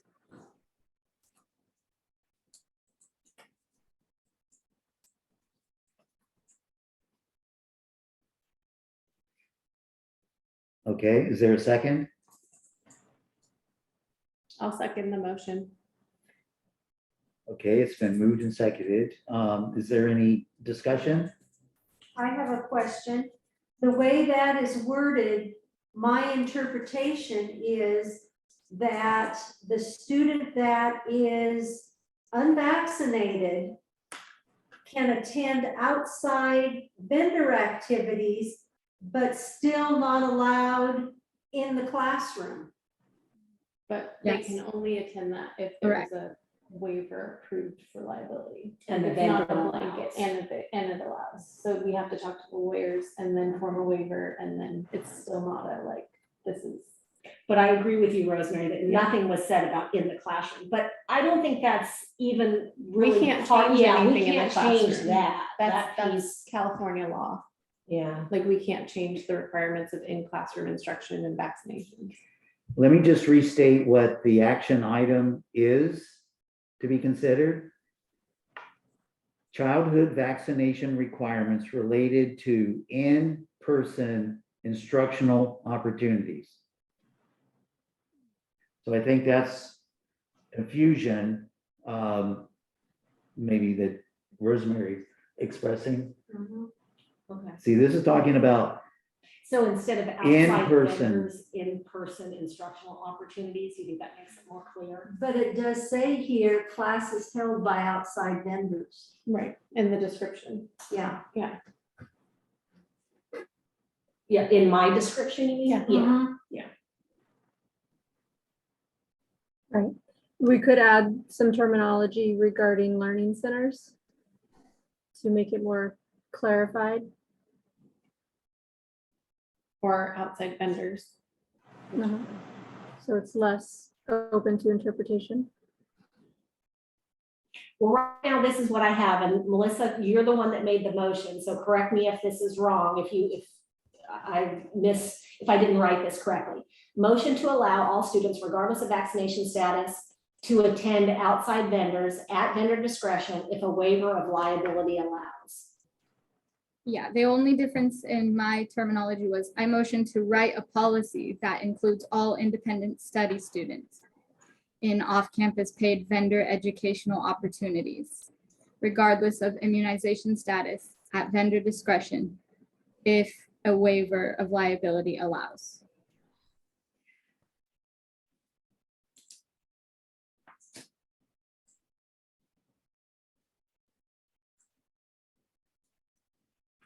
You can add all, Sherry. Maybe. So motion to adopt a policy that allows all students, regardless of vaccination status, to attend outside vendors at vendor discretion if a waiver of liability allows. Yes. she Independent said study. Independent independent. studies, all independent, okay. All independent, well, those are the only kind of students we have, so. Right. The motion to adopt a policy that allows all independent study students, regardless of vaccination status, to attend outside vendors at vendor discretion if a waiver of liability allows. Yes. Is that captured in a nutshell? Yes. And it's been first and seconded. Right. So is there any more discussion? Can I ask a clarifying question to your motion, Melissa, just to make sure that I have it right? I've been saying if a waiver of liability allows, like I think you said something about allows, but just to clarify, do you mean if a waiver of liability is in place? Like if the parent signed a waiver of liability, is that what you meant? What did you mean by allows? Do you mean legally allowed, or if one is in place signed by the parent? I guess in place would be better, but just because of the whole unknown of if we could accomplish that, I said allows. But if you feel confident that we can accomplish that, then I would say in place of allows. I was just going based on my memory of when we had the, Young Minnie and Cora talk to us. Right. And I wrote down all the things that they suggested in terms of liability waivers. And I have, because I've had this on a to-do list, like on a Post-it since March or whatever that was. And so that was one of the things. Right. So, But I don't know if you want to amend your motion or not. I wanted clarity just so that I knew what that meant. Mhm. My point of clarification is I want to ensure that when we say, if the vendor allows, that we're going to have written communication with them, agreeing that they understand that some of our students may not be vaccinated and that they will release the liability.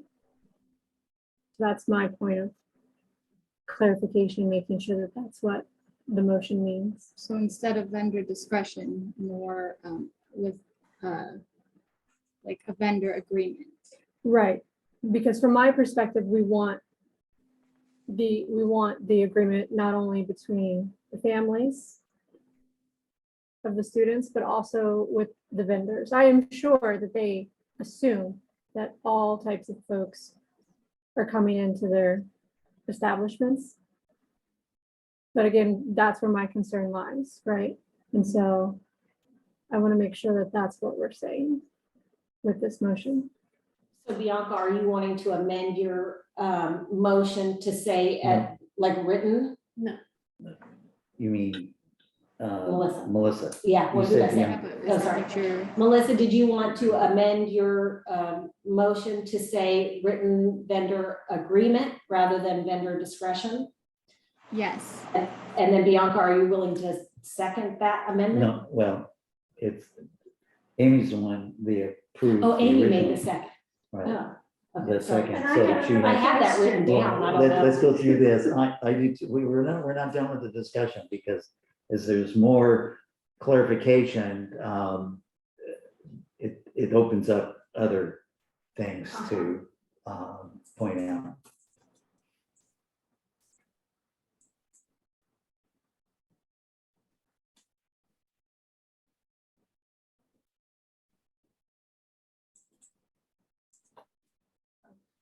Okay, so right now I have motion to adopt a policy that allows all independent study students, regardless of vaccination status, to attend outside vendors with vendor written agreement if a waiver of liability allows.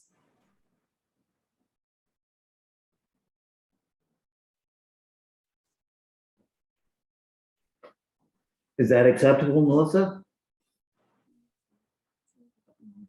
I know. I think so. Yes.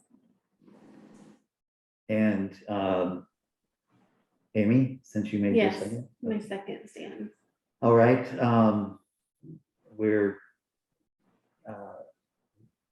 not ready to vote yet, because there's, it's open for discussion, comments, so Rosemary?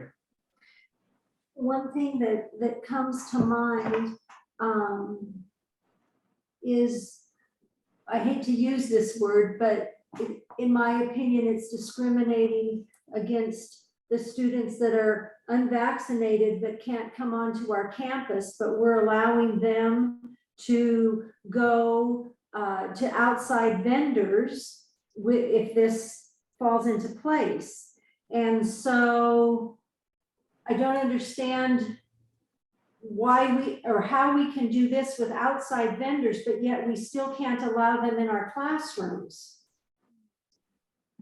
Because We're it's allowing not the allowed. vendors- Yeah, we're allowing the vendors to make the choice. We can't make the choice as to whether they're allowed in the classroom because the state's already made that choice for us. Exactly, the state is Right, is and giving this is guidelines. setting precedent. There is no other independent study organization that I have found in the last 6 months that has made a statement like we're making either for or against vaccinated independent study students in off-site vendors. So this is not something that the state has commented on at all. Mhm. So it's not, they've said, no, they can't come to school. They've said they have access to our education and they've encouraged us to have them have access to outside school education as well and have not limited that as of yet. So we have the opportunity to put this in place for our school so they can go off campus to other vendors. But there's no, like, that's the hard part. Like, I haven't found anything that anybody has ever done this before in this state. And You mean maybe- made this policy? Mm-mm. Yeah, Golden Eagle doesn't allow. Lots of schools. I reached out to a bunch of schools. Oh. Yeah. Well, it's not online. Yeah, You well, can't find it that's true. online. And just because we So. can't find it, that nobody else has done it, doesn't preclude us from making a decision. No, I was just saying. And, Yeah, young Mini um, enforcement, it was across the board. Schools were everywhere, like all the ones, Yeah. some they've done this, some they haven't, some, it's like a whole range. Yeah. but Well, we- and I know but- our competition Yeah, Like, they is allow it. allowing it. Yeah. Yeah, and so, we have to put that aside. It's, just because somebody else is doing it, we go to the old cliche, just because somebody else is doing it, does that mean you're gonna do it? No, that's not a prudent way to approach, trying to come up with a policy. Taking off on what Rosemary said, I want to point out again that, the policy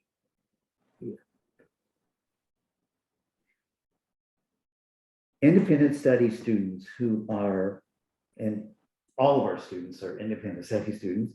So those that are not vaccinated, that don't meet that requirement, can't be on any school facility. They can't come on even for, just to pick something up and leave. Because Oh, that that's not- constitutes, That's not Yeah, they- correct. Yeah, as can long come as on they- campus. Right, they Yeah. do. They come on campus. They don't come to class. They can't come to classes and they can't be here when other kids or other adults are here. But sometimes teachers meet with a parent and the student, when no one else is around. It's not that they can't come on our campus. They can't participate in classroom instruction.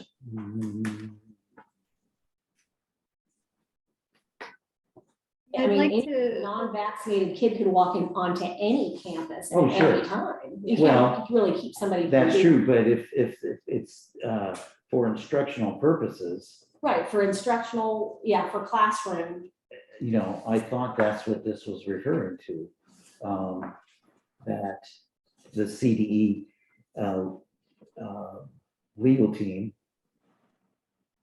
has deemed the times on campus in scenarios like these to be classroom-based instruction, and therefore would require pupil immunization. I'd like to, When a student returns to campus to submit projects, or completes an academic instruction away from campus, but wants to participate in an extracurricular activity on campus. So this first one,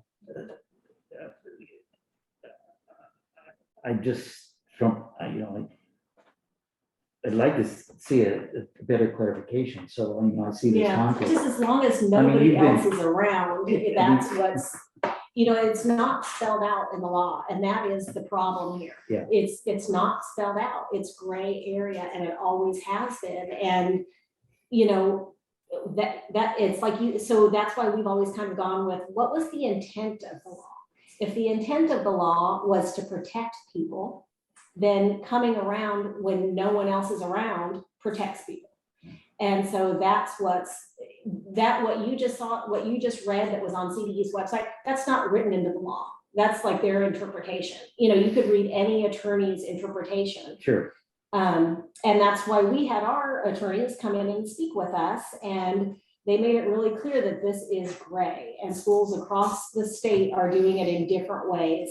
So it really comes down to how you guys feel about opening up the schools to liability if something were to happen, and whether or not you feel like those outside vendors constitute classroom instruction.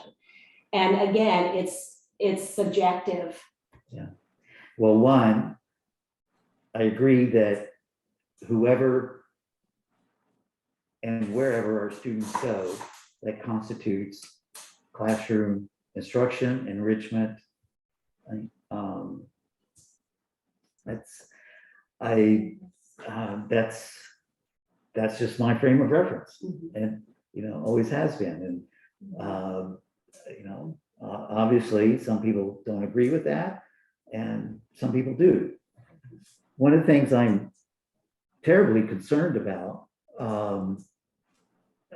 because I'm looking ahead, I believe if this motion goes through, that, it sets a bad precedent, because I firmly believe that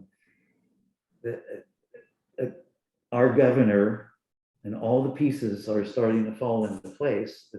It's going to require COVID vaccines. And then there'll be all the same exemptions and so on. And so then the scenario would be, we approve, we give the parents and the vendors a waiver of liability statement that they sign, and then COVID comes out and requirement, and some of those people that kind of procedure is no longer valid or possible. And then we have to pull it back, and that's going to create a lot of a lot of anxiety. And I agree, it's complete unknown. I may be completely wrong, but honestly, I don't believe so. I think that what makes us such a diverse group is that you and I bring to the table the view of being in education for so many years, and our partners, they're viewing as parents and their perspective. And I think that that's where we are.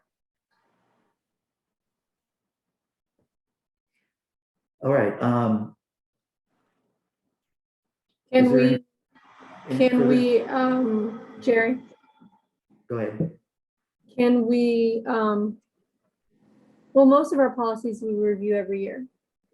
So I hear you about how things could change in the future, and it would be difficult to pull back, but that's what we do, right? We make the difficult decisions.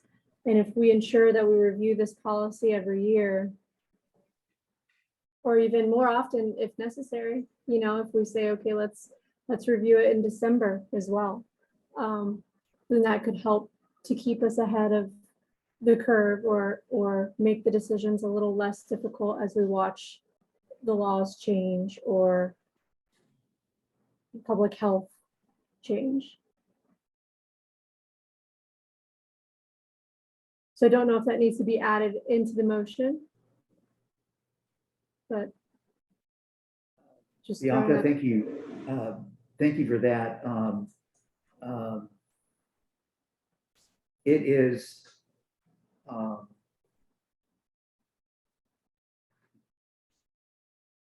have to say it's my opinion that just as you were intimating, at any time, we could ask to revisit this policy. If for some reason Cherry indicates to us, we may ask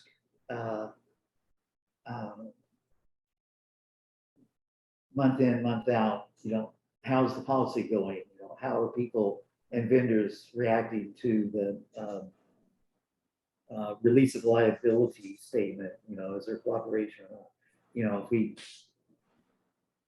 have some reason to suspect things aren't going as well as everyone is thinking at the moment, then the board could ask to revisit that policy. So I believe that's possible. Yeah. So on one hand, that's an answer to your Yep. Thinking out loud. Yep. Okay, any other discussions? Or comments? Okay, it's been moved and seconded. You want to read the motion? Sure. Motion to adopt a policy that allows all independent study students, regardless of vaccination status, to attend outside vendors with vendor written agreement if a waiver of liability allows. Okay. Is that clear to everyone? Okay, I so- have to be honest, I'm still not super clear on that if a waiver of liability allows piece.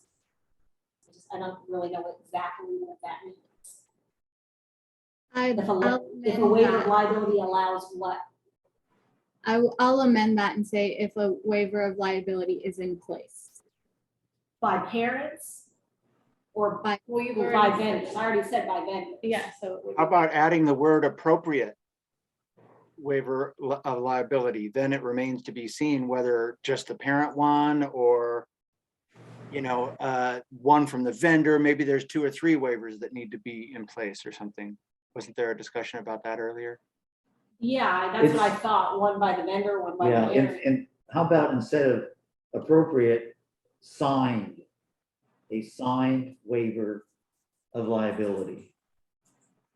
I think signed is If all pretty waivers clear. of By all liability parties. in place. Yeah. If all appropriate waivers of liability are in place. Signed. That's, Every waiver of liability has to be signed. Are signed and in place. it would be, It's not a waiver if it's not signed. Like you have to sign it to create the waiver.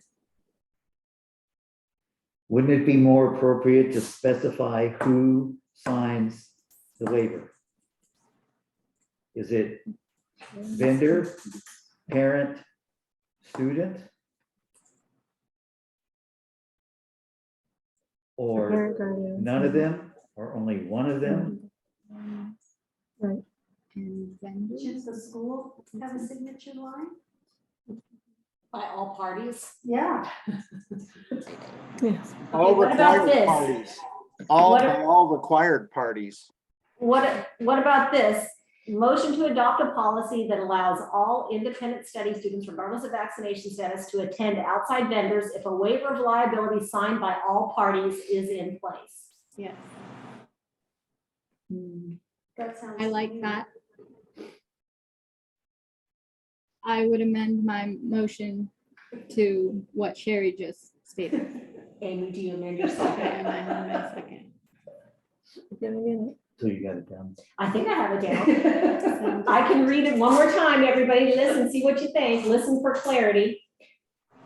Adopt a policy that allows all independent study students, regardless of vaccination status, to attend outside vendors if a waiver of liability signed by all parties is in place. So now, wait a second. Okay, Now, just listening to you say that, and you've read several versions of it, but now the light's coming on. Does that mean that every student going into Flips for Kids will have to have that waiver on file? So if Yes. Rebecca's taking her class of 30, regardless, all 30 kids have to have a waiver on file that's signed by the student, the parent, the vendor, and you. I would say yes, and the reason I would say yes is because that gives the school the most liability. I mean, the most coverage of liability. But I hear what you're saying, like field trips, But we have to sign a ton of forms for every single field trip anyway. but the vendor doesn't. for Yeah. every kid. No, but you just go in and if they agree to it, obviously there'd be a conversation before you go. So That's does everybody understand Sarah had her hand up. what what Rosemary said, what the potential is? That we're not talking just one individual student for one activity, we're talking the potential for multiple students where everybody has to sign. The I way just want to this- make sure, Yeah. just want to make sure everybody understands that, okay? What's the little lady? No, Sarah. everybody. The way It's written now. Okay, Sarah's got the floor. I was wondering if you wanted to add like the necessary participants, because that leaves it open to like, well, is it necessary for all the students who are going to Flips for Kids to have this waiver, or is it only necessary for students who, need the waiver? But I hear what Amy's saying is, when we've gone to like Rare Air and Reading, they make their waiver process really easy. It's like online, you print it out, you do the thing, then they keep it on file. I don't envy you all right now trying to parse out the words, and I thank you for doing that and thinking about, is this going to, I think it will create an opportunity for students to go to vendors. How can we limit the impact of a vast amount of, thousands of waivers needing to be signed? Can we make something that is streamlined?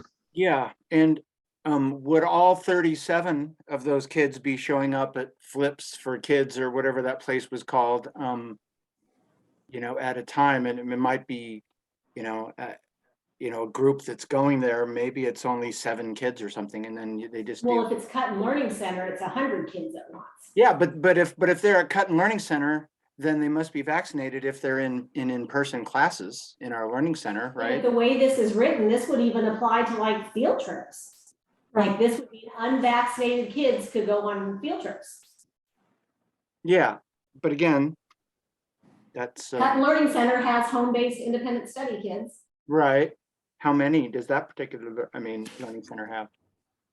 I don't know. Well, but that doesn't matter. The way it's Yeah. written right now, it would be everybody would sign this. And right now, I thought that home-based students were explicitly not allowed to be on field trips. Yep, that's how it is right now. This Right, motion would change that.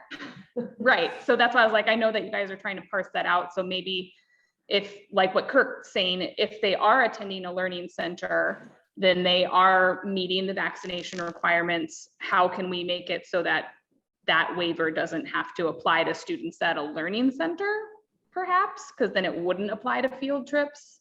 Our field trip waiver already covers our learning center students at Flips for Kids. It has to be all or none, because otherwise, Yeah, you're gonna have yeah, vaccinated students yeah, in a school setting. May I speak, please? Vaccinated and students. then, Yeah, Melissa.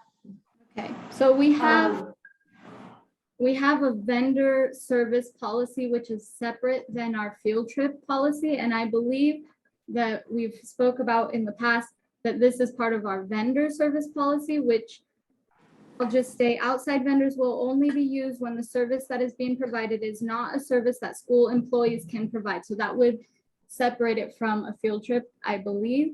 And what I was going to say is, it is important that we have all students that are participating in a vendor, outside vendor that is not with our our teachers to sign this waiver, because if we remember when we spoke with the attorney, she mentioned that allows everyone to have the choice, that the people who are immunized as well as unimmunized to be aware that they're going to be in a community location where that we do not have the control of that. So in my opinion, it is important that if every time we decide to pay for someone to have an activity outside of which we already have a vendor policy, one time signed by the vendor, not with every single student, the vendor policy is separate.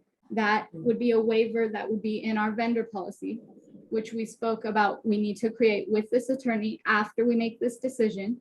And then each of these waivers would be to every parent and or guardian and or student who is deciding to participate in outside vendor activities. So I think we're kind of overcomplicating, because we are going to be putting together these different policies that are separate from each other.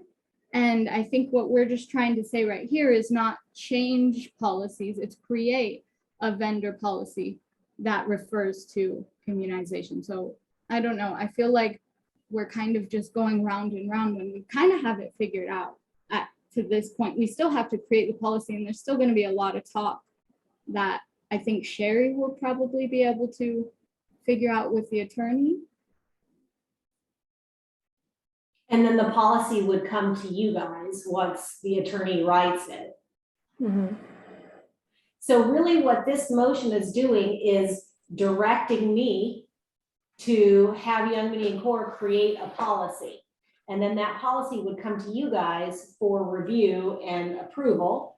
And probably along with the policy would be the waiver of liabilities that were created also by Young Indian Corps. So that's why I was really trying to get clear what the motion meant, because that's my direction that I'm going to take to Young Indian Corps. And so that's why I wanted to know, you know, that part about that we did have about if liability allows or whatever. I wanted to make sure I understood what that meant, because I'm going to have to translate this To them. to them. Yeah. So if I like right now, in my mind, it is saying that all our students, regardless of vaccination status, can attend outside vendors if we have a waiver of liability signed by all parties in place. So then Young Indian Corps would need to make a policy that says, you know, that a waiver is needed, but we allow, you know, kids vaccinated or unvaccinated to attend these outside vendors as long as all, you know, all parties agree. And then they would create the waiver of liability that would be signed by parents and the vendors. So I'm gonna play devil's Be advocate. more than one liability.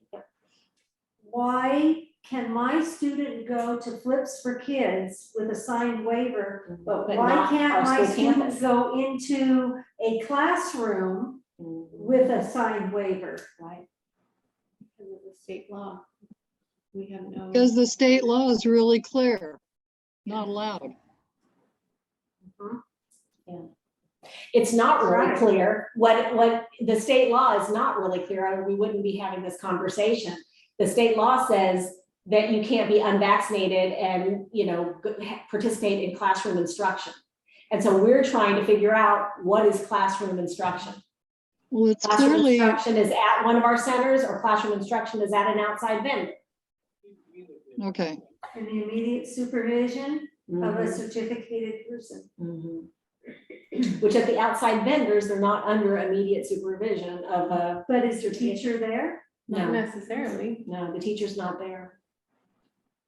I guess On maybe it field is trip, yes, more but open these to classes, interpretation. yeah. Okay, Roxy, Oh, sorry, I was just chiming in. I guess it seems really clear to me when I read I've spent a little time reading the law, and it did seem like what they were saying is basically the kids who are unvaccinated can't come on campus and be in the class with other children. That's what I thought it was saying. But I think Sherry makes the point. It actually says classroom instruction, not class.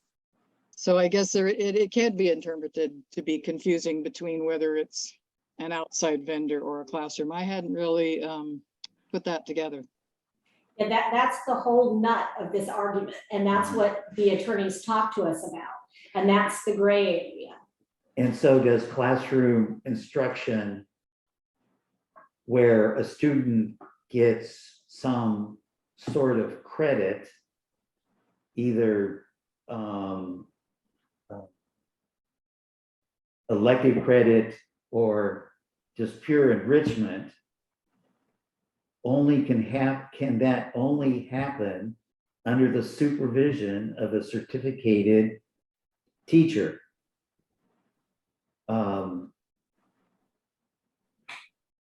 It's a gray area. It's very gray. I mean, there's nothing in the law or in writing that defines classroom instruction. And then, so, you know, classroom instruction leads to, you know, a logical person would believe that classroom instruction leads to some outcome. And the outcome can be a grade, credit, or personal enrichment. So, we're trying to make our way through this cloud of undefined areas.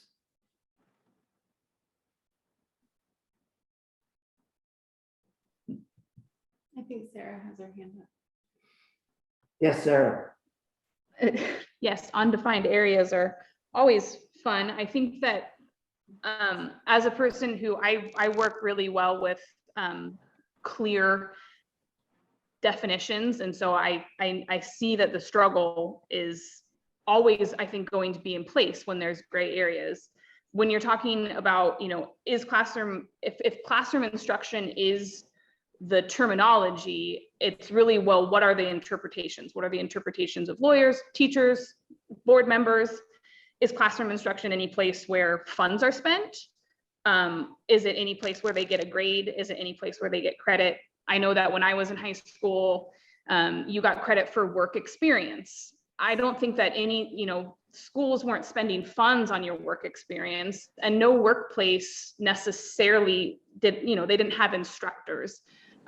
So I think that there are always going to be different paths and different caveats, and that from my perspective, this is my 11th, this will be my 12th year working for Northern United, that we've really been able to have those experiences be available for students that don't necessarily fit down this really strict path. And I see that, the vaccination requirements are throwing a wrench in that. So I do hope that you can find a way that the liability doesn't seem to be as big. And like Sherry said, it really is a gray area, and it's subjective. What is classroom instruction? When I read the laws, like Roxy was saying, when I read SB 277, I was like, oh, classroom instruction. We do so much stuff outside of classroom instruction.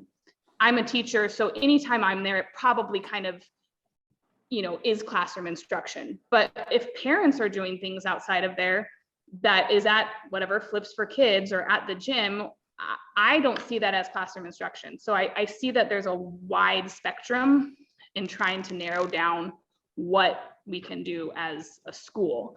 But I did want to, I just wanted to say that in terms of credit, we did often get credit for work experience, which I didn't ever see an instructor at my work experience, but maybe that's different now.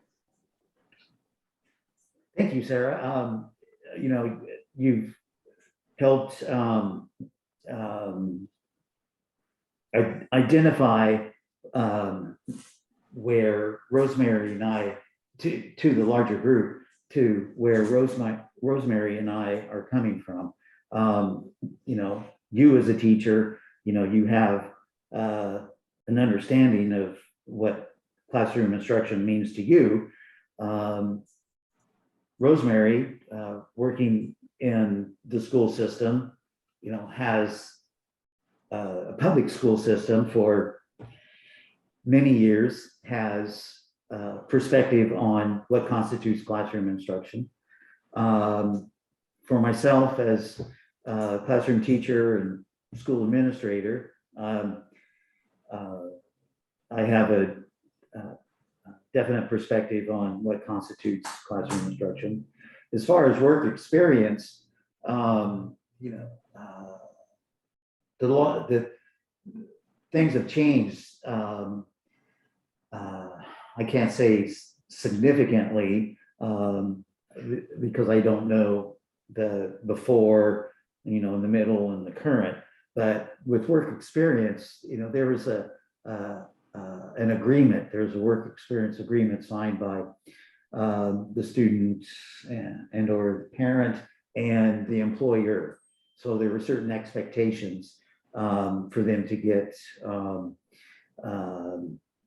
their credit for that work experience. I just wanted to throw that out, for clarification. So in the work experience example, there was a document defining expectations for both the employer and the student.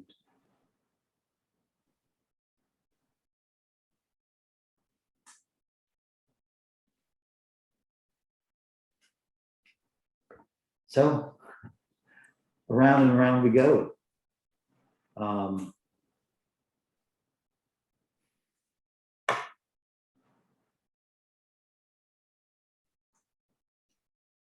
Have we exhausted all the discussion on the current motion? Have we? I believe so. Yes.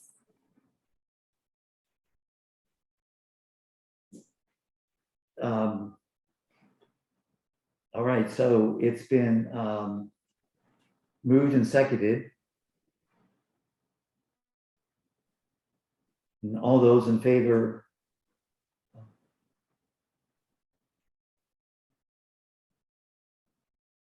Bianca, Aye.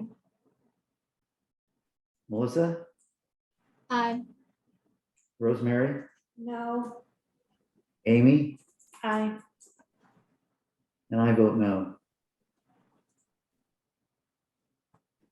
So the motion carries a vote of 3-2. All right. I don't think this next item's gonna take as long. so this way. Item 6.8, approval of the IRS mileage rate for July 1st, 2022 through December 31st, 2022. So you guys are aware that we have a policy that says we follow the IRS mileage rate, and that usually changes effective January 1st, and it did, and you approved to follow that mileage rate. I think it was probably the December board meeting, we approved it starting for January. Well, because of the price in gas, the IRS decided to increase that mileage rate reimbursement mid-year, which I don't ever remember seeing, but maybe it's happened before, but it's, maybe last time gas was super, super high. But so now effective July 1st, the rate has increased. And I put some background information in your packet about it, but it has been 58.5 cents, and it's starting July 1st, it went to 62.5. So I just thought this should be approved since that is our policy. Any questions or comments? I have a question. Rosemary? Relates to what we're currently talking about, which is the mileage, and then picking up the lunches. Did you figure if it would be cheaper to do the $8 a day versus however much? I did not. Okay. But my guess is it would still be cheaper to pick up than that delivery fee, just because we're so close to where we pick it up. I don't think it's gonna be $8 worth of gas, but I did not. Okay. Anything else? Okay, it's been moved and seconded. All those in favor signify by saying aye. Nobody made a No. motion. Oh, No one made a sorry, motion yet. sorry. Yeah, I'm still back in that. I'll make a motion to approve the IRS's mileage rate increase July 1st through the 31st, 2022. Is there a second? I'll second. It's been moved and seconded. And seconded. All those in favor signify by saying aye. Bianca, Aye. Melissa, Aye. Rosemary, Aye. Amy, Aye. and I also approve. Motion carries. Okay. Item 7, discussion items, the 2022-2023 annual goals. So I gave you some options. I listed what our goals were for last year. We had 3 of them, and that's what kind of the top blurb is in each section. So you see the 2021, 2022 goal 1, and then 2021, 2022 goal 2, and 2021, 2022 goal 3. And then below each of those, I listed what our current year's LCAP goals are for Siskiyou and Humboldt.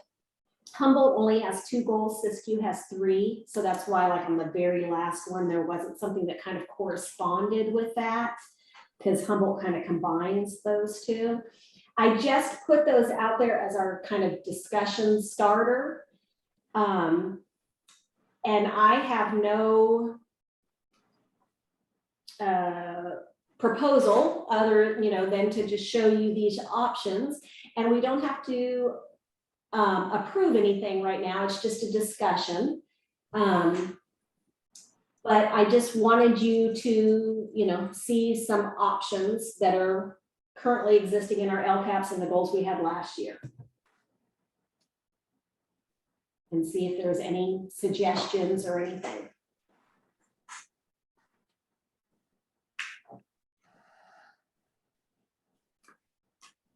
Does anybody have anything to suggest or add or want to talk about? Not at this time. Okay. Just taking a look at this, where the goal 1 is, and then you can see underneath the LCAP goal for the 2. What about adding Northern United Charter Schools will improve student performance outcomes in all academic areas? Well, that's a given, and we do this year in and year out. But what if we add in all academic areas and statewide assessments? The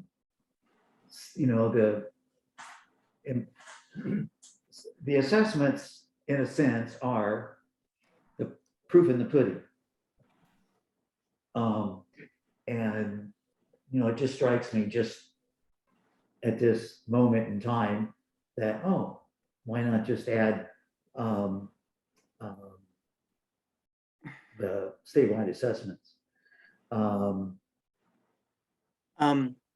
That's just a suggestion. Two thoughts. Kurt? I just 2 thoughts on that. One, yeah, I mean, in our LCAP, the statewide assessments are just one of numerous measures that we have for improving academic performance. And also statewide assessments aren't given to every grade level. So, I mean, I think it just improving academic performance, it kind of goes without saying that we're, trying to improve the statewide assessment scores along with some other scores and other metrics of things. Yeah, I mean, you're right. The statewide assessments is, one of the metrics. And there are multiple metrics, and I forgot that different grade levels get they're not all done simultaneously. As I said, it's just a suggestion. Can I ask something for clarification? Mm-hmm. So this is a discussion. Is Yes. this going to turn into In action an Yeah. action? next month. So Yeah. we pick which one to be the action. Is that what it is? Or- Well, usually what happens is, goals are, we talk about like what we want on our goals, and then next month we vote on them. Okay. And so I do feel like usually at this meeting, we come up with what we think we want, and next month I just present it to you and it's voted on. So And- this discussion is kind of like narrowing down what things you want, and they don't have to be the things on this paper. These were just ideas of what is currently either in our LCAP or what we have as our goals last year. And in the past, as has happened, it's recommended that between now and next month's agenda being posted, that if you think of anything individually, you send it to Sherry Okay. Yeah. via email. The some other question I suggestions. had was like, is there a possibility of seeing what last year's looked like? Since I wasn't here last year. Last year's are the top ones. See where it says 2021, 2022 goal one, and then 2021, 2022. So there goal two? are 3 goals. There We're are. not just Yeah. coming up with. There were this Okay. past year. Yeah. Okay. There were. And the Siskiyou LCAP has 3 goals, so that's why for LCAP goal 1 for Siskiyou, there's 3 of them, and Humboldt only has 2, so that's why there's just 2 goals that. And I put them all together, like how they kind of go together. Got it. Like all the academic ones were goal 1. That makes sense. Thank you. I know it is very complicated looking. I probably could have put that together better. I think in general, we've always had a goal having to do with academics somehow. I think we've always kind of had one having to do with like social emotional well-being of students or something. I do know that like during COVID, we kind of put like a COVID spin on them. You know, we changed them up a little bit because it was, you know, there was just things were different. But for the most part, I think we've always had a goal that was like academic and one that was kind of social emotional. But they don't even have to be anything like this. I mean, it could be something totally different if we wanted. Most schools have as their goal what their LCAP goals are, because you don't want to have multiple things that you're chasing. You know, you kind of want to keep it streamlined, just like when we do our WASC self-study, that action plan, it's supposed to be your LCAP goals. They don't want you to have multiple plans of action. Thank you.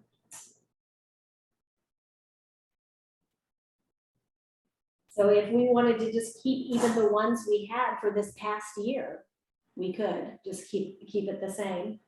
And incidentally, you know, I'd like to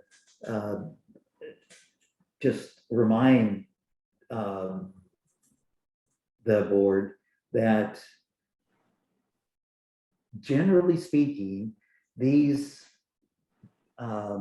annual goals, which are derived from the LCAP,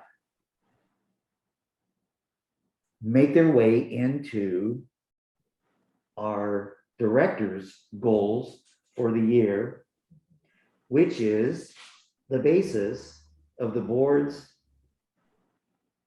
evaluation of the director. So if you all recall, you know, the evaluation form listed goals, and if you looked at those last year and then compared them to the board approved charter school annual goals, there's a match. So, and, you know, actually a suggestion to anyone who's, you know, looking to tweak any of these statements, if you kept a copy of your evaluation, you could draw from that to see if there's something you'd like to see incorporated in this year's goals.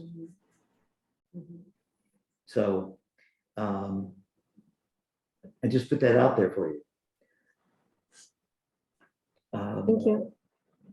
And so if any of you think of something, just shoot Sherry an email with your thoughts about that. Yeah, and just as of right now, what I'll do is the goals that we had this past year, I'm going to just bring those same goals to you next month, unless, of course, I hear something other from you guys between now and then. Okay. Thank you. So moving on to reports, 8.1, enrollment and attendance report. You can see in the packet the numbers. Do you have anything you want to?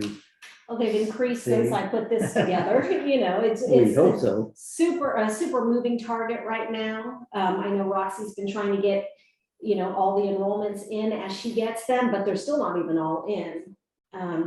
But anyway, it's been steadily increasing since this was put out. I think today, or I don't know if it was today, but the last kind of update Roxy sent out, Humboldt had 278, not 265. So it just keeps moving, but as of August 1st, that's what it was. As long as it keeps going up. Yep. All right, good. 8.2, the director's report. Okay, I'll be fast. It's been a really busy summer, closing out last year and preparing for the new school year. Mostly we've been working on hiring, getting work agreements done, assigning the mandated trainings to everybody, getting the fall summit up and running, getting it ready to go.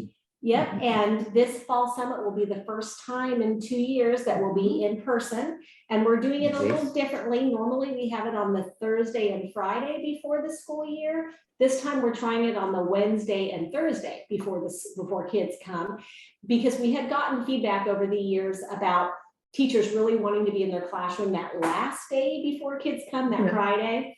So we're trying Wednesday and Thursday, and we're having it at HCOE. In their Sequoia building. And then there's also going to be a new employee orientation the day before. So on Tuesday, August 23rd, all new employees are going through their onboarding training. And then the summit Wednesday and Thursday, and then kids come on Monday. The Wednesday is the 24th and Thursday is the 25th. And that's it. Okay, Well, thank you. 8.3, board report. Bianca, do you have anything? I do not have anything to report this month. Melissa? No, I'm excited for the school year to begin, and I'm glad we're getting things all figured out. Rosemary? I have a couple things.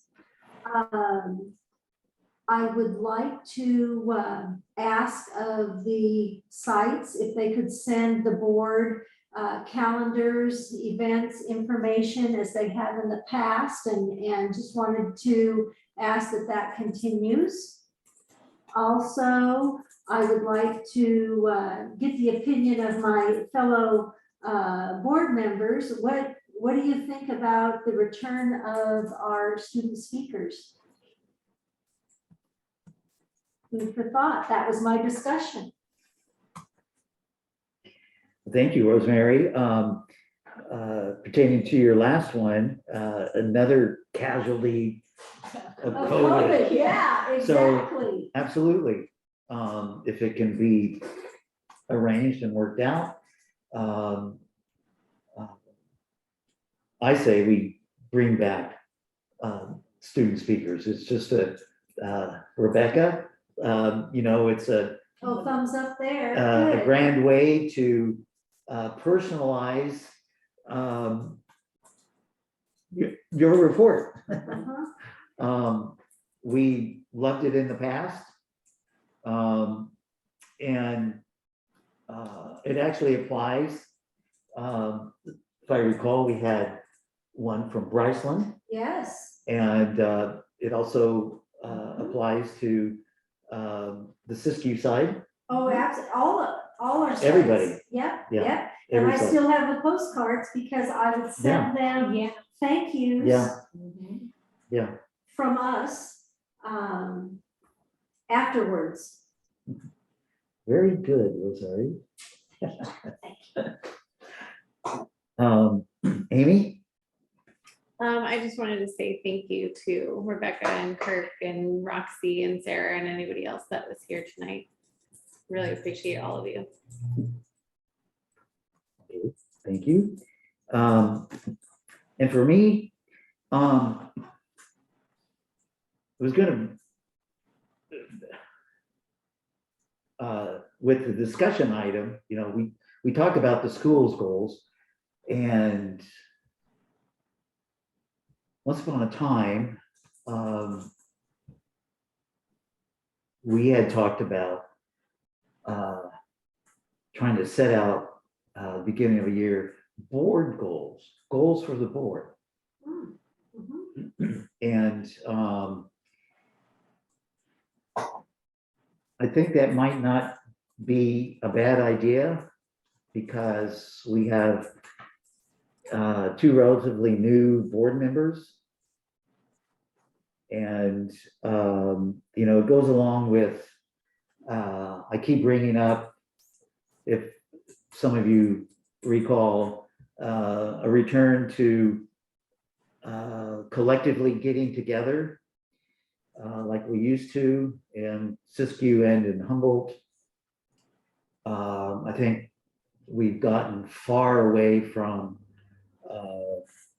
our original understanding of the function of the board, the roles, the role of the chairperson, the role of the director in relationship to the board. And, you know, lots of things, you know, along those lines. It's also probably an appropriate time to revisit the board handbook. Certainly things have changed since that was originally put together. What? A lot of years ago. At least 3 years ago or so.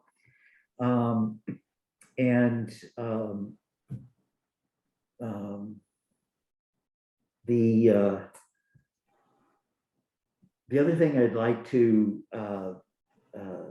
you know, bring up is I have to admit, last several months I've been very frustrated with our ability to meet in a timely fashion, and it's not due to, you know, any one particular thing. Things just happen, but you know, some of the frustration was we've been trying to deal with the vaccination policy since April, and now it's concluded. That's fine. But along the way, I've also been frustrated. I get messages from Sherry indicating that a particular board member is not going to be able to attend or will be late. Sometimes, and I'm not directly informed of that. And when I say I'm not directly informed, in essence, I mean the chairperson of the board who's responsible for running the board meeting, interacting with the director, you know, making sure that the audio video, you know, works and so on. There are certain responsibilities that the chairperson has. And I believe some months ago, I sent out an email in reference to that. As the chair, it's frustrating to find out at the last minute that a particular board member cannot make it, or there have also been instances where I've not been informed that a board member has to leave early. I understand some things happen. You get a text or see something on your phone that indicates you have to go. You know, that's fine if at that moment, but that's why I asked at the beginning of the meeting, was there anybody that was going to leave early? And I'm going to continue to do that because I'm finding that as the chairperson, I'm not informed as to if somebody's going to have to leave early. We've had quorum issues and having to postpone meetings.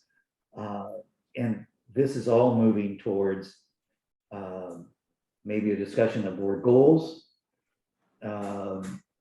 revisiting the handbook. I think not getting together collectively has had an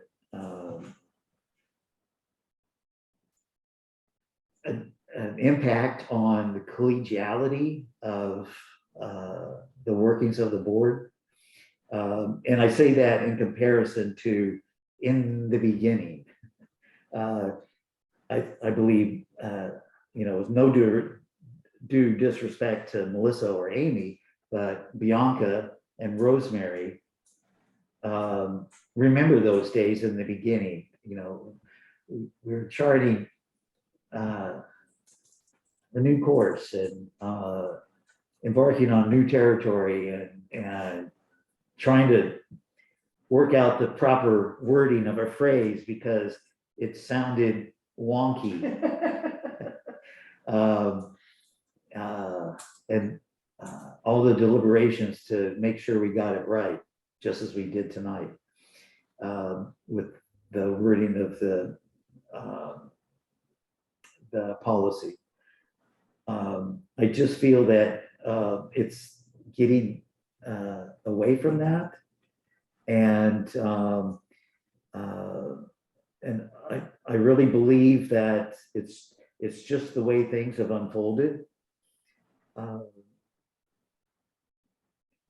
And we haven't had the opportunity to bring us all together and go over all these different items that